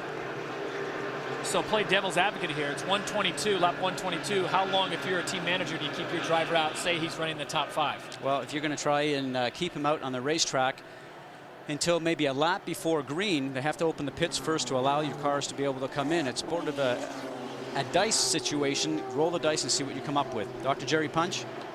Exactly, guys, and that's what's being discussed down here in the pits. You know, how long do you stay out? This really helps the Penske cars, by the way. They were concerned a little about Helio Castroneves. He had backed off on trying to conserve a little more fuel, so these yellow flags will help him get to that point where they can make it on one more stop. Helio Castroneves and Sam Hornish. Hornish getting a little bit better fuel mileage, and Scott, I'm wondering, how can that happen? The engines are the same Toyotas. The chassis are essentially the same. One driver, though, gets better mileage than another. How does that work? Well, great question, Doc. And we talked about downforce issues earlier in the telecast on one of the keys to the race. If you turn around and have a lot of downforce, that means a lot of grip in the race car. You end up using up a lot more horsepower to push the car through the air, a lot more fuel. And here we're going to start to see some people taking a chance on pitting. So maybe the two cars are set up different between the Penske camp. Kanan and Hornish, Herta, all stay out, as does Dario Franchitti. 3, 2, 1, here we go. Good job, buddy. On board with Thomas Schechter. Fuel probe goes in. As much fuel as possible going in there. Boy, it didn't take much fuel. Go, go, go, go, go. Tires are spinning again before the car's on the ground. Dr. Punch. And you see the cars exiting pit road now. A moment ago, Helio Castroneves opted to come in and have a major front wing adjustment. Not only was he saving fuel, but when he backed off to save fuel, the car wasn't handling that well. So I guess that was an issue. There's the 3 car. The Marlboro Team Penske efforts came in. They changed both front wing settings during that pit stop, and they topped off Dan Weldon, who should be able to make it easily on one more stop. Guys? So that's the strategy. One more stop, but will a yellow flag come out? And for those up front, become a real respite for them. We'll find out after this as you are looking at Michael Andretti. Back to Chicago in a moment.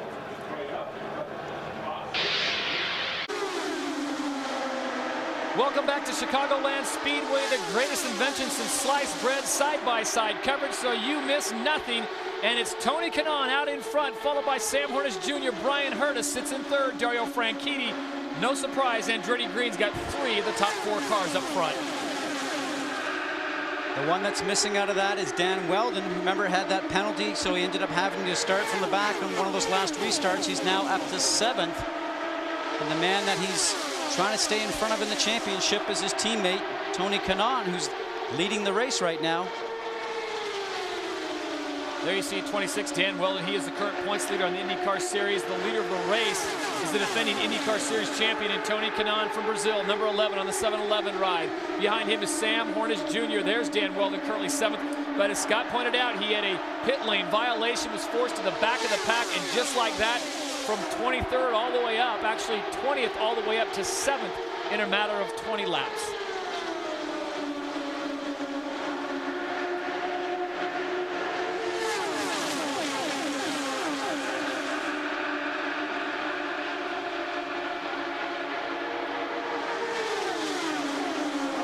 Still clicking off speeds at 215 miles an hour. To put that in perspective, Todd, NASCAR, the Cup cars here, 188 miles an hour for the pole. So 218.8 we've run so far, so 30 miles an hour difference between the cars.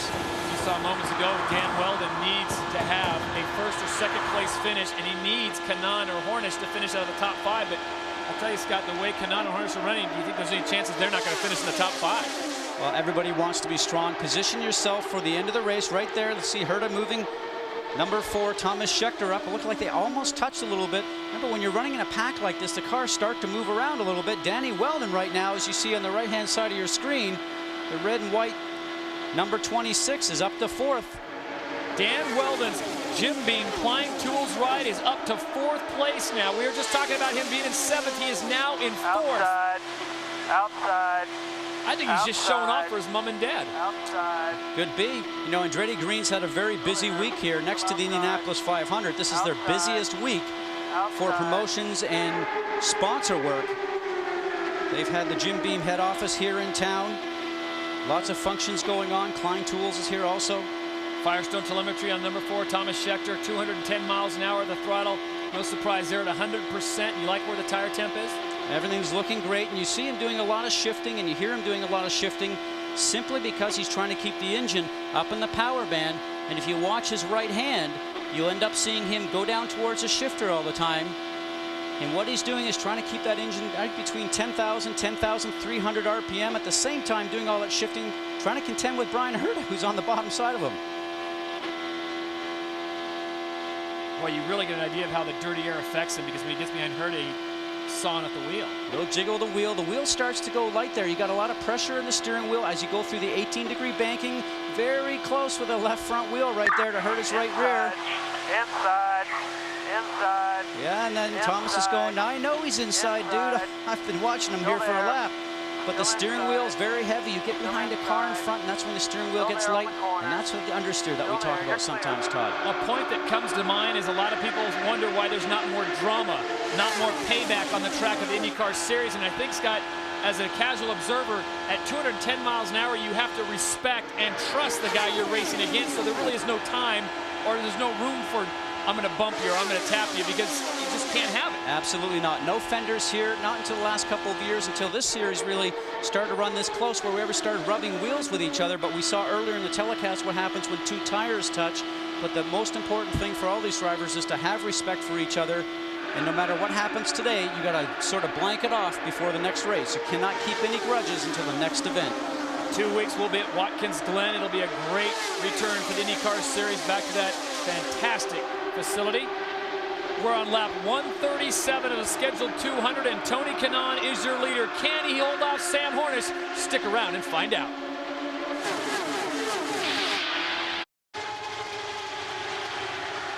Thomas Enge, the rookie from the Czech Republic, had a moment going into turn number 2, Scott, and it was not a good one, but a great save on his part. Actually, as you watch the cars go in, watch Thomas's car. It's right in the middle of your screen. You're going to see a spark coming out on the right rear corner. It's caused from the suspension piece breaking. Remember, that's at 215 miles an hour, Todd, and he turns around and collects it. Now, in this area here, the suspension piece we're talking about is this A-arm right there, and you can actually see exactly where the pipe is broken, and that should be connected from exactly where you see it right now, through there, all the way over to the suspension, gets connected onto the area of the transmission, and you can actually see the piece where it's been broken. There's 2 pieces here, one on the top and one on the bottom. They're supposed to be connected. Not a good scene for Thomas Enge, the rookie, who's running quite well, but as you pointed out, Scott, a great save as we check in with Jamie Little. Well, Todd, that's exactly what Doug Bowles said to him. Great save. I don't know how he saved that, Doug, but what happened? What did he say on the radio? At first he came on the radio and said, did somebody hit me? Because he wasn't exactly sure what had happened, but it looks like the banana toe link broke on the car. It was a fantastic save. Most guys would have crashed that car, but Thomas did a great job. And Thomas Enge was running top 5 today, guys. He came off his best finish in Sonoma, and we go down to Doc. All right, Brian Herta, we told you he was out of sequence on these pit stops. He'll have to pit now and try to hold on. Here he comes, the XM satellite machine. the driver who dominated at Michigan in this same car. They've got to get every bit of methanol. Got to get it completely full of fuel. 4 tires. Here come the leaders now flashing by. Wait. Full of fuel. Herta leads 10.5 seconds. His pit stop now puts Danica Patrick back in the top 5. And the leaders are going down the backstretch. Tony Kanaan continues to do that, lead this race. Sam Hornish Jr. and Dan Weldon, folks, is now in 2nd place. Weldon gets by Sam Hornish Jr., and he's still looking for more. Look up green in the dictionary because Dan Weldon's wanting it all. You talk about being aggressive. I thought about this earlier on. Is he going to be aggressive or passive? Because you have to turn around and try to make sure you're going to be running strong, but you don't want to throttle back too much, because if you do, that's when you start to make mistakes. Your rhythm goes away. And I talked to him earlier, and he said, you know, we're just going to sort of see what happens. If it's meant to be, it's meant to be. But he's racing right now like this is going to be his first win. Dan Weldon is your leader. And there's his father Clive on the left-hand side. Last time he saw his son race was at the Indianapolis 500 on May 29th. That's when Dan won the biggest race of all, his goal this year. And he's kind of reset his goals, Scotty. He said, I wanted Indy, I want the team to do well, but now he's looking for a championship. Very focused driver all year. Look how close they're going, 215, 16 miles an hour. And these guys are teammates, but look at the yellow nose starting to stick itself in there. Thomas Scheckter, Todd. Thomas Scheckter currently sits in 3rd place. Dario Franchitti also in the fray. So it's Weldon, Kanaan, Scheckter in 3rd, and then Sam Hornish Jr. in 4th on the low side, the red and white car. Behind him, it looks like Jacques Lazier is pulled up in there as well. What a great run for him. Came in and took over from Darren Manning, who was moved out of the seat, the car number 10 from Target Chip Ganassi. He won back here in 2001. Certainly knows this racetrack. Very fast driver. Deserves a great chance to run a full series. Well, the brothers Grimm are in theaters now, but the brothers Lazier are racing live in Chicagoland. Jacques right now currently running in 5th place, and his brother Buddy running in 10th place. Buddy Lazier, of course, an Indianapolis 500 champion, and Jacques Lazier, good to have him back on the circuit. Nice addition to the team. Very knowledgeable driver, a very patient driver. Done a great job. Remember, they're Toyota power. Everybody says the Hondas have a little bit more horsepower around here. First Toyota is Sam Hornish Jr. is running in 3rd. Then you move yourself down to Jacques Lazier, the first car in that Target Chip Ganassi stable. The other 2 obviously are out right now with the Ryan Briscoe crash and then Scott Dixon having a problem. Everybody in Target Chip Ganassi hanging their hat right now on Jacques Lazier. So the brothers Lazier right now running 5th and 10th. Your leader continues to be Dan Weldon. Scott Sharp has come in, and you like this strategy? Well, he's closer to the end than Brian Herta was. We're saying about just over 50 laps on a segment of fuel. So he should be able to go all the way. I was counting up Brian Herta, and Brian Herta is going to be very close, maybe within a lap. There's Kanaan's coming over the white line. 2 wheels over the white line showing that he's coming in. Now he's on the apron. This is where time is made up. This is where Kanaan is very good. Carry your speed as quickly as possible all the way up to the 60-mile-an-hour area, which is those cones on that left-hand side and right-hand side when you go in 60 miles an hour here, not 65, which is exactly what we had a situation with Weldon. Let's check in with Dr. Jerry Punch. All right side of your screen, Tony Kanaan making his final pit stop. Left side, his teammate. That's the points leader, Dan Weldon, and the guy he's chasing for a championship. Watch, and they will change all 4 Firestones. They have got to get it completely full of fuel. Meanwhile, Dan Weldon at 216 miles an hour, sailing by. Great pit stop, 10.4 seconds for Kanaan. That should be his final stop of the day. His teammate Dario Franchitti also coming down there as well. So Michael Andretti rolling the dice, spreading it out a little bit. Remember, Brian Herter's already in there, Doc. What do you think about Dario Franchitti? What are you hearing from his pit box? All right, we'll watch for a slight air pressure adjustment. Dave Popolars and company trying to get the ARCA X car out in less than 10 seconds. Remember, it was 10.4 a moment ago for Kanaan. Clock ticking away. 10, 11 seconds, 11.1 for Dario Franchitti. And now, the first of the Penske cars to come down pit road. Remember, Elio Castroneves pit road lap 24. Sam Hornish did not come in. He has not pitted since lap 98. Here is Sam Hornish. No air pressure, no changes. Roger Penske says, hold, hold, hold. Listen in. Sam Hornish, great pit stop for the Marlboro Team Penske guys, 8.5 seconds. All right, Doc, catch your breath, take a rest. We've got 40 laps to go. Dan Weldon is out in front, Scott, but we know he cannot make it the whole way. He is going to have to come in. A lot of those guys probably have about 15 to maybe 18 laps left of fuel inside the car. So what those guys are thinking about inside the cockpit right now, Todd, is I would like to see a yellow. Yeah. To turn around and have the opportunity to pit underneath yellow. If they can do that, there'll be a lot of smiles on a lot of faces down in pit road. If there's no yellow, does he have a shot? As fast as you can come in, you have to come in and get out real quickly with a fast pit stop. The drama is starting to play out here in Joliet, Illinois, Chicagoland Speedway. Dan Weldon's your leader, but for how long? Stick around, much more after this.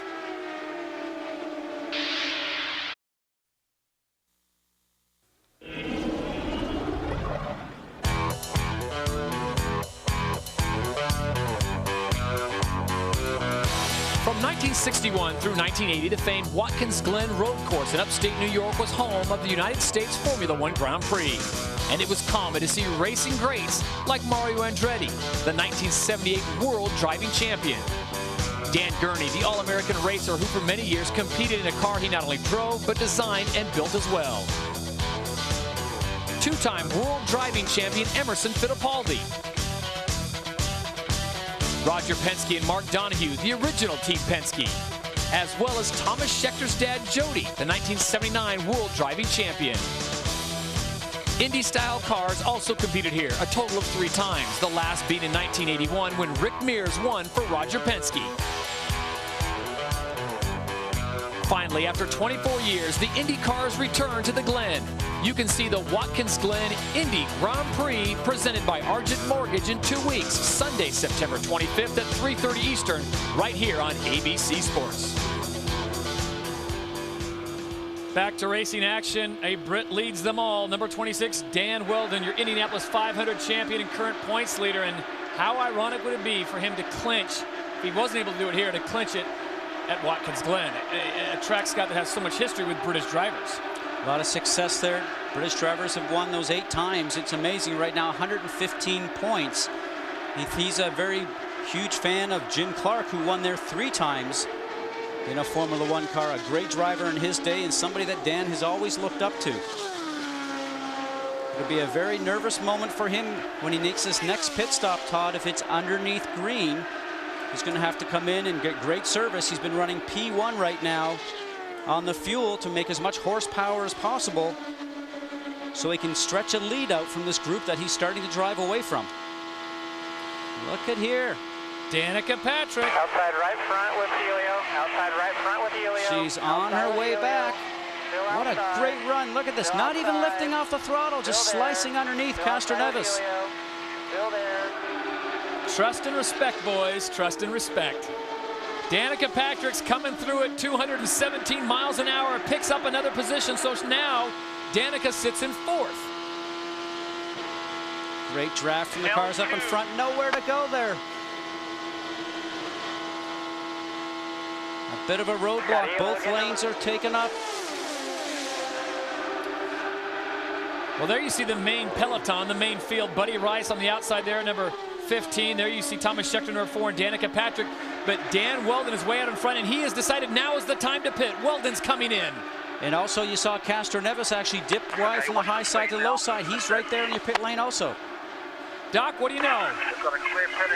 Just a moment ago, they found out that the pit gun, the air gun for Dan Weldon, was broken, so they had to rapidly change it. 1 lap ago, they went to a backup air gun. Let's see if that one will work. He comes down for his final pit stop. On the clocks, left side of your screen, the leaders now flashing by. Weldon's final pit stop. He'll have about 23 laps to get back to the front. Here comes Buddy Rice and Danica Patrick, the teammates for Ray Hall Letterman. As you saw the final pit stop of the day by our points leader, Dan Weldon. So with 24 laps to go, it is almost like it started. Buddy Rice and Danica Patrick on the front row. This time, Buddy is your leader. Danica sits in 2nd place. But Scott, they have both gone 52 laps since their last pit stop, and Danica has decided to come in. Now is the time. Here we are. Let's check in with Jamie Little.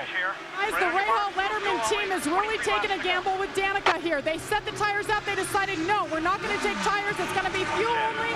They didn't take tires the last stop either. That means no tires since 1998. Guys, this is a brand new tire compound Firestone Firehawks has come out with. They've never ran it on a 1.5-mile oval before, so they're really gambling. We'll see if it pays off for Danica Patrick.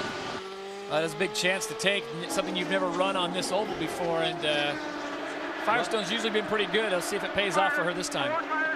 Well, as you see right now with Rice coming in on pit lane, but there's a little altercation on the way into pit lane between 95 with Buddy Lazier. See them just driving up the left-hand side of his left front and the right rear. Now they're going to be changing tires, so would she have ended up with a little cut in the tire? Possibly so. Her teammate Buddy Rice comes in, number 15. Last year's Indy 500 champion Buddy Rice trying to make this one count, getting out in sub 10. Go, go, go, go, go, go, go, go, go, go, go, go.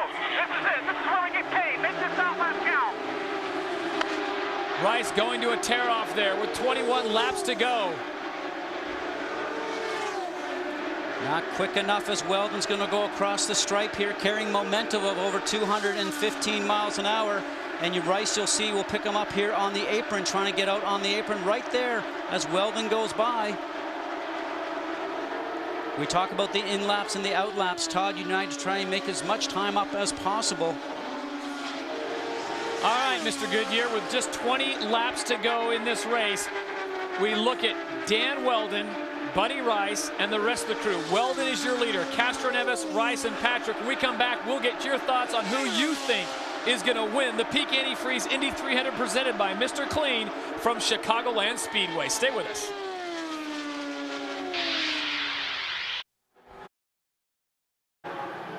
Well, as you saw in side-by-side, another yellow, our fourth of the race, as Scott Dixon's car has come to a complete halt just on the pit entrance, and so that will bring out a yellow. Saturday, ABC's college football features great regional action, including Miami and Clemson, Oklahoma, UCLA, San Diego State, Ohio State, or Pitt, Nebraska. That's Saturday, 3:30 Eastern, right here on ABC Sports. Check your local listings for the game in your area. And yesterday, speaking of football, Scott, the Big Ten took a beating with Michigan, Iowa, and Ohio State all going down. I'll be at the Rose Bowl next week, seeing Oklahoma coming to town, see if they can turn things around as they face off with UCLA. Who's your team? A violent sport. The Colts. They're going to win tonight. ABC. You watch. I know they haven't won in the pregame. My predictions aren't doing so well with Vitor Mira right now running in 11th, but, you know, maybe some luck tonight. Go with what you know is what the great Dan Fouts would say. Go with what you know. Well, as we take a look at our Toyota lap leaders, there's the man that leads right now. That's Dan Weldon, number 26. He is in a hunt for a title, and we are frantically working the abacus to find out when and where he can clinch that. With the lap leaders, it's Weldon once again, the Toyota lap leaders. He has 73. Kanaan has 46. Schechter has 38. Brian Herta picked up 8. Danica Patrick had the first one as she started on the pole position. With this yellow coming out, Scott, we heard just before the yellow came out, Danica Patrick's people tell her to work with Buddy Rice, see if we can track down Elio Castroneves. We saw Danica practicing restarts in practice. Do you like where she is? 4 laps to go, in fourth place, no pit stops to make. Great position right now. She has the opportunity to do a great start here, which is exactly what you're going to have. Dan Weldon, very good at restarts. Elio Castroneves, great at restarts. Same with Buddy Rice. Got one tough competitor behind her, Thomas Schechter, who's going to try and get by her on the restart. The most important thing, though, is protect the low side, get on the gas, don't miss a gear as you go through the gearbox. The thing I don't understand, though, Todd, is that for a 7 or 8 second pit stop, which they had putting in fuel, not to replace the tires. Now this is going on the 3rd stint. Drivers always love new tires. They don't really go off, but the tires do give you a little bit more grip. It might have helped her stay on the bottom, because I was watching a moment ago. She looks like she has a difficult time running that low line right now. Tire grip, is that a question? We'll have to see. Well, whoever wins, you can log on to ESPN.com and chat with them. The Peak Antifreeze Indy 300 presented by Mr. Clean. Chat with our winner and just go to the Indycar homepage as we take a look with 13 laps to go. Here's what the point standings look like. Dan Weldon is your leader. So much has to happen for him to get that title. Kanaan, 104 points behind, so he has not got that magic number of 107. But if Kanaan drops one more position, Dan Weldon can clinch the title. So all eyes are on Dan Weldon, also on Tony Kanaan, who sits currently in 6th place. So Sam Hornish Jr. can get around him, or if he drops back, it's going to be very interesting. Look at this. Well, the green flag came out, and Danica said, I already know that, and that's why I'm moving to the front of the pack. On the gas, was it too early before the green came out? Remember, the start of the race,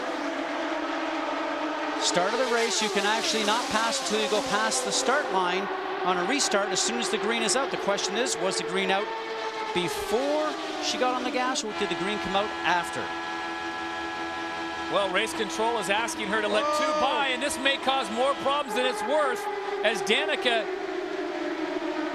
wow, I don't know if moving people ahead 2 spots at 260 miles an hour is going to work right there, whether she didn't get the word or just thought they were still in the race mode. But Tony Kanaan tried to make the move, and he got shut down quickly. Now they're inches apart, 3 cars. That's Hornish down low, number 6. Kanaan now will try the low side. Remember, Danica has the tires that are on their 3rd stint, and she is sliding back. She has to let number 4, Schechter and Kanaan go by. So in effect, Danica Patrick has basically kept Dan Weldon from clinching that title, because Tony Kanaan has slid up a position to 5th now.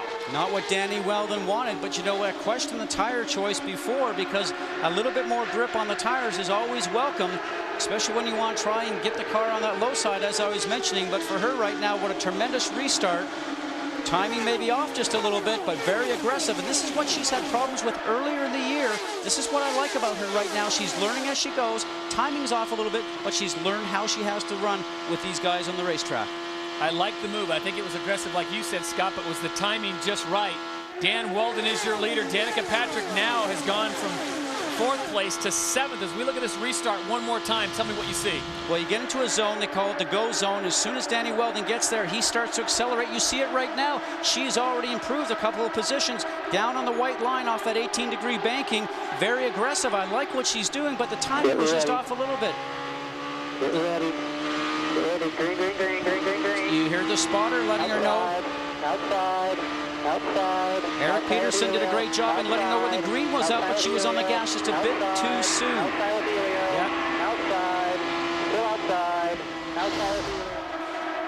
So Danica Patrick has slid back to 7th place with 7 laps to go. We'll see if she can make those up.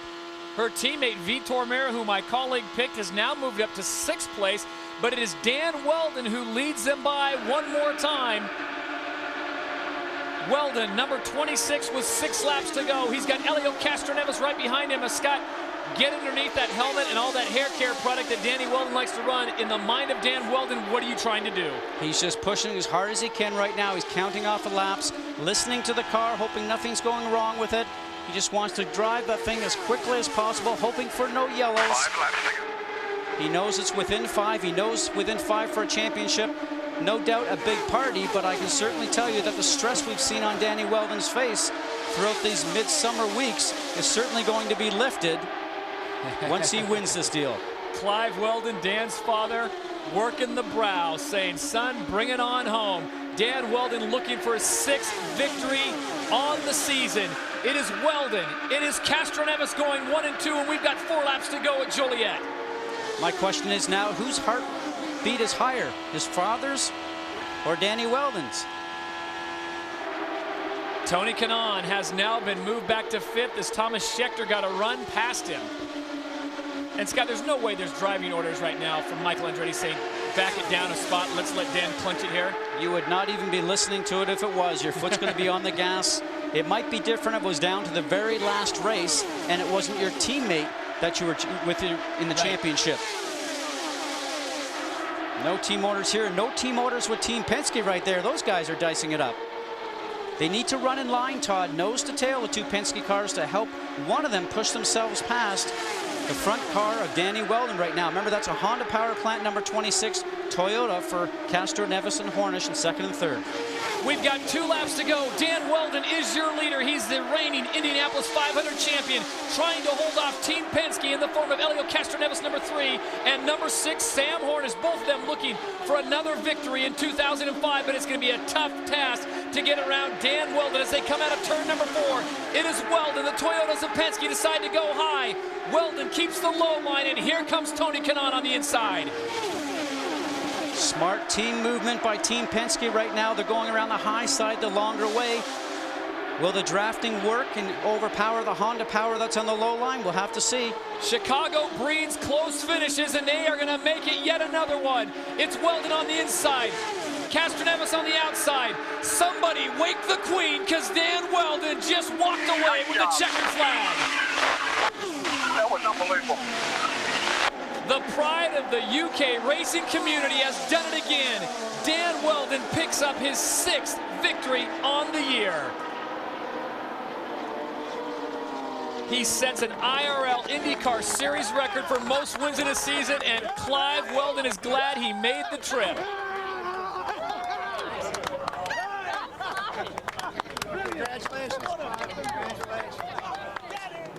And the word has come down. All Dan Weldon has to do is show up at Watkins Glen and Fontana in California, and the title is his. Those are two very happy parents, as Dan Weldon, I'm sure, will crack out a dozen donuts like you have never seen.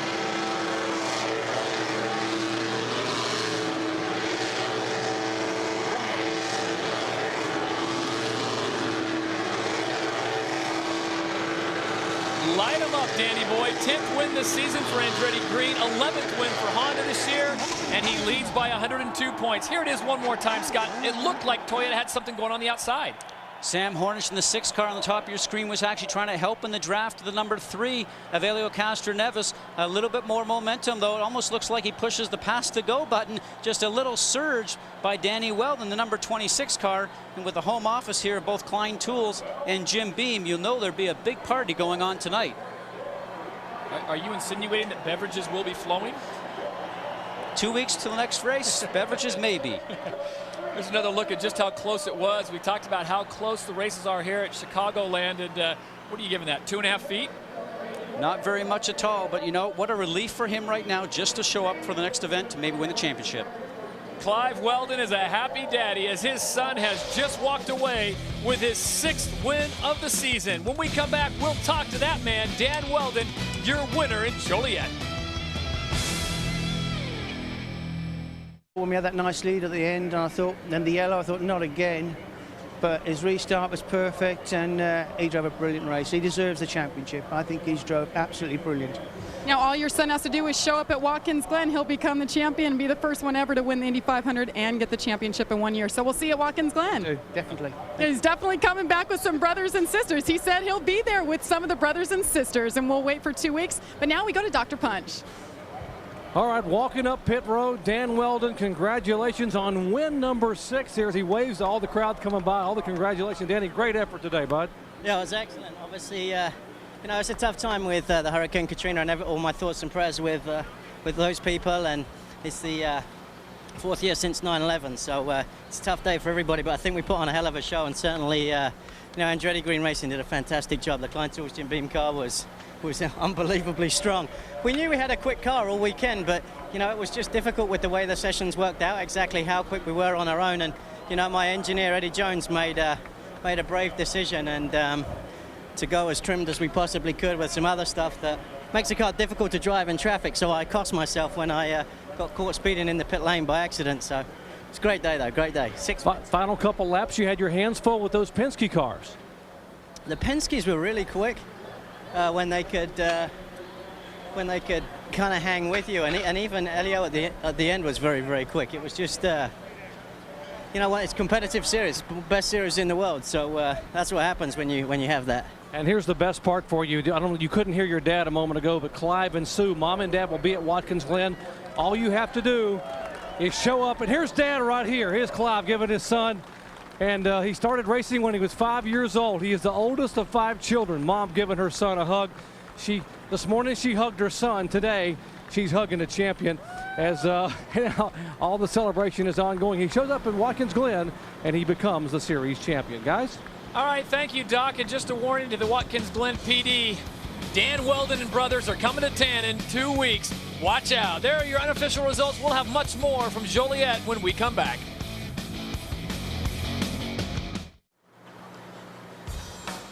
Back at Chicagoland Speedway, the Peak Antifreeze Indy 300 presented by Mr. Clean. There are your unofficial results. Dan Weldon gets the victory, followed by Castroneves, Hornish, Schechter, and Tony Kanaan rounding out the top 5.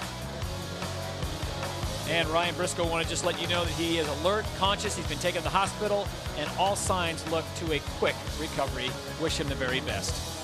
So the point standings are this, 102. So Dan Weldon shows up at Watkins Glen, Scott, and the title is his.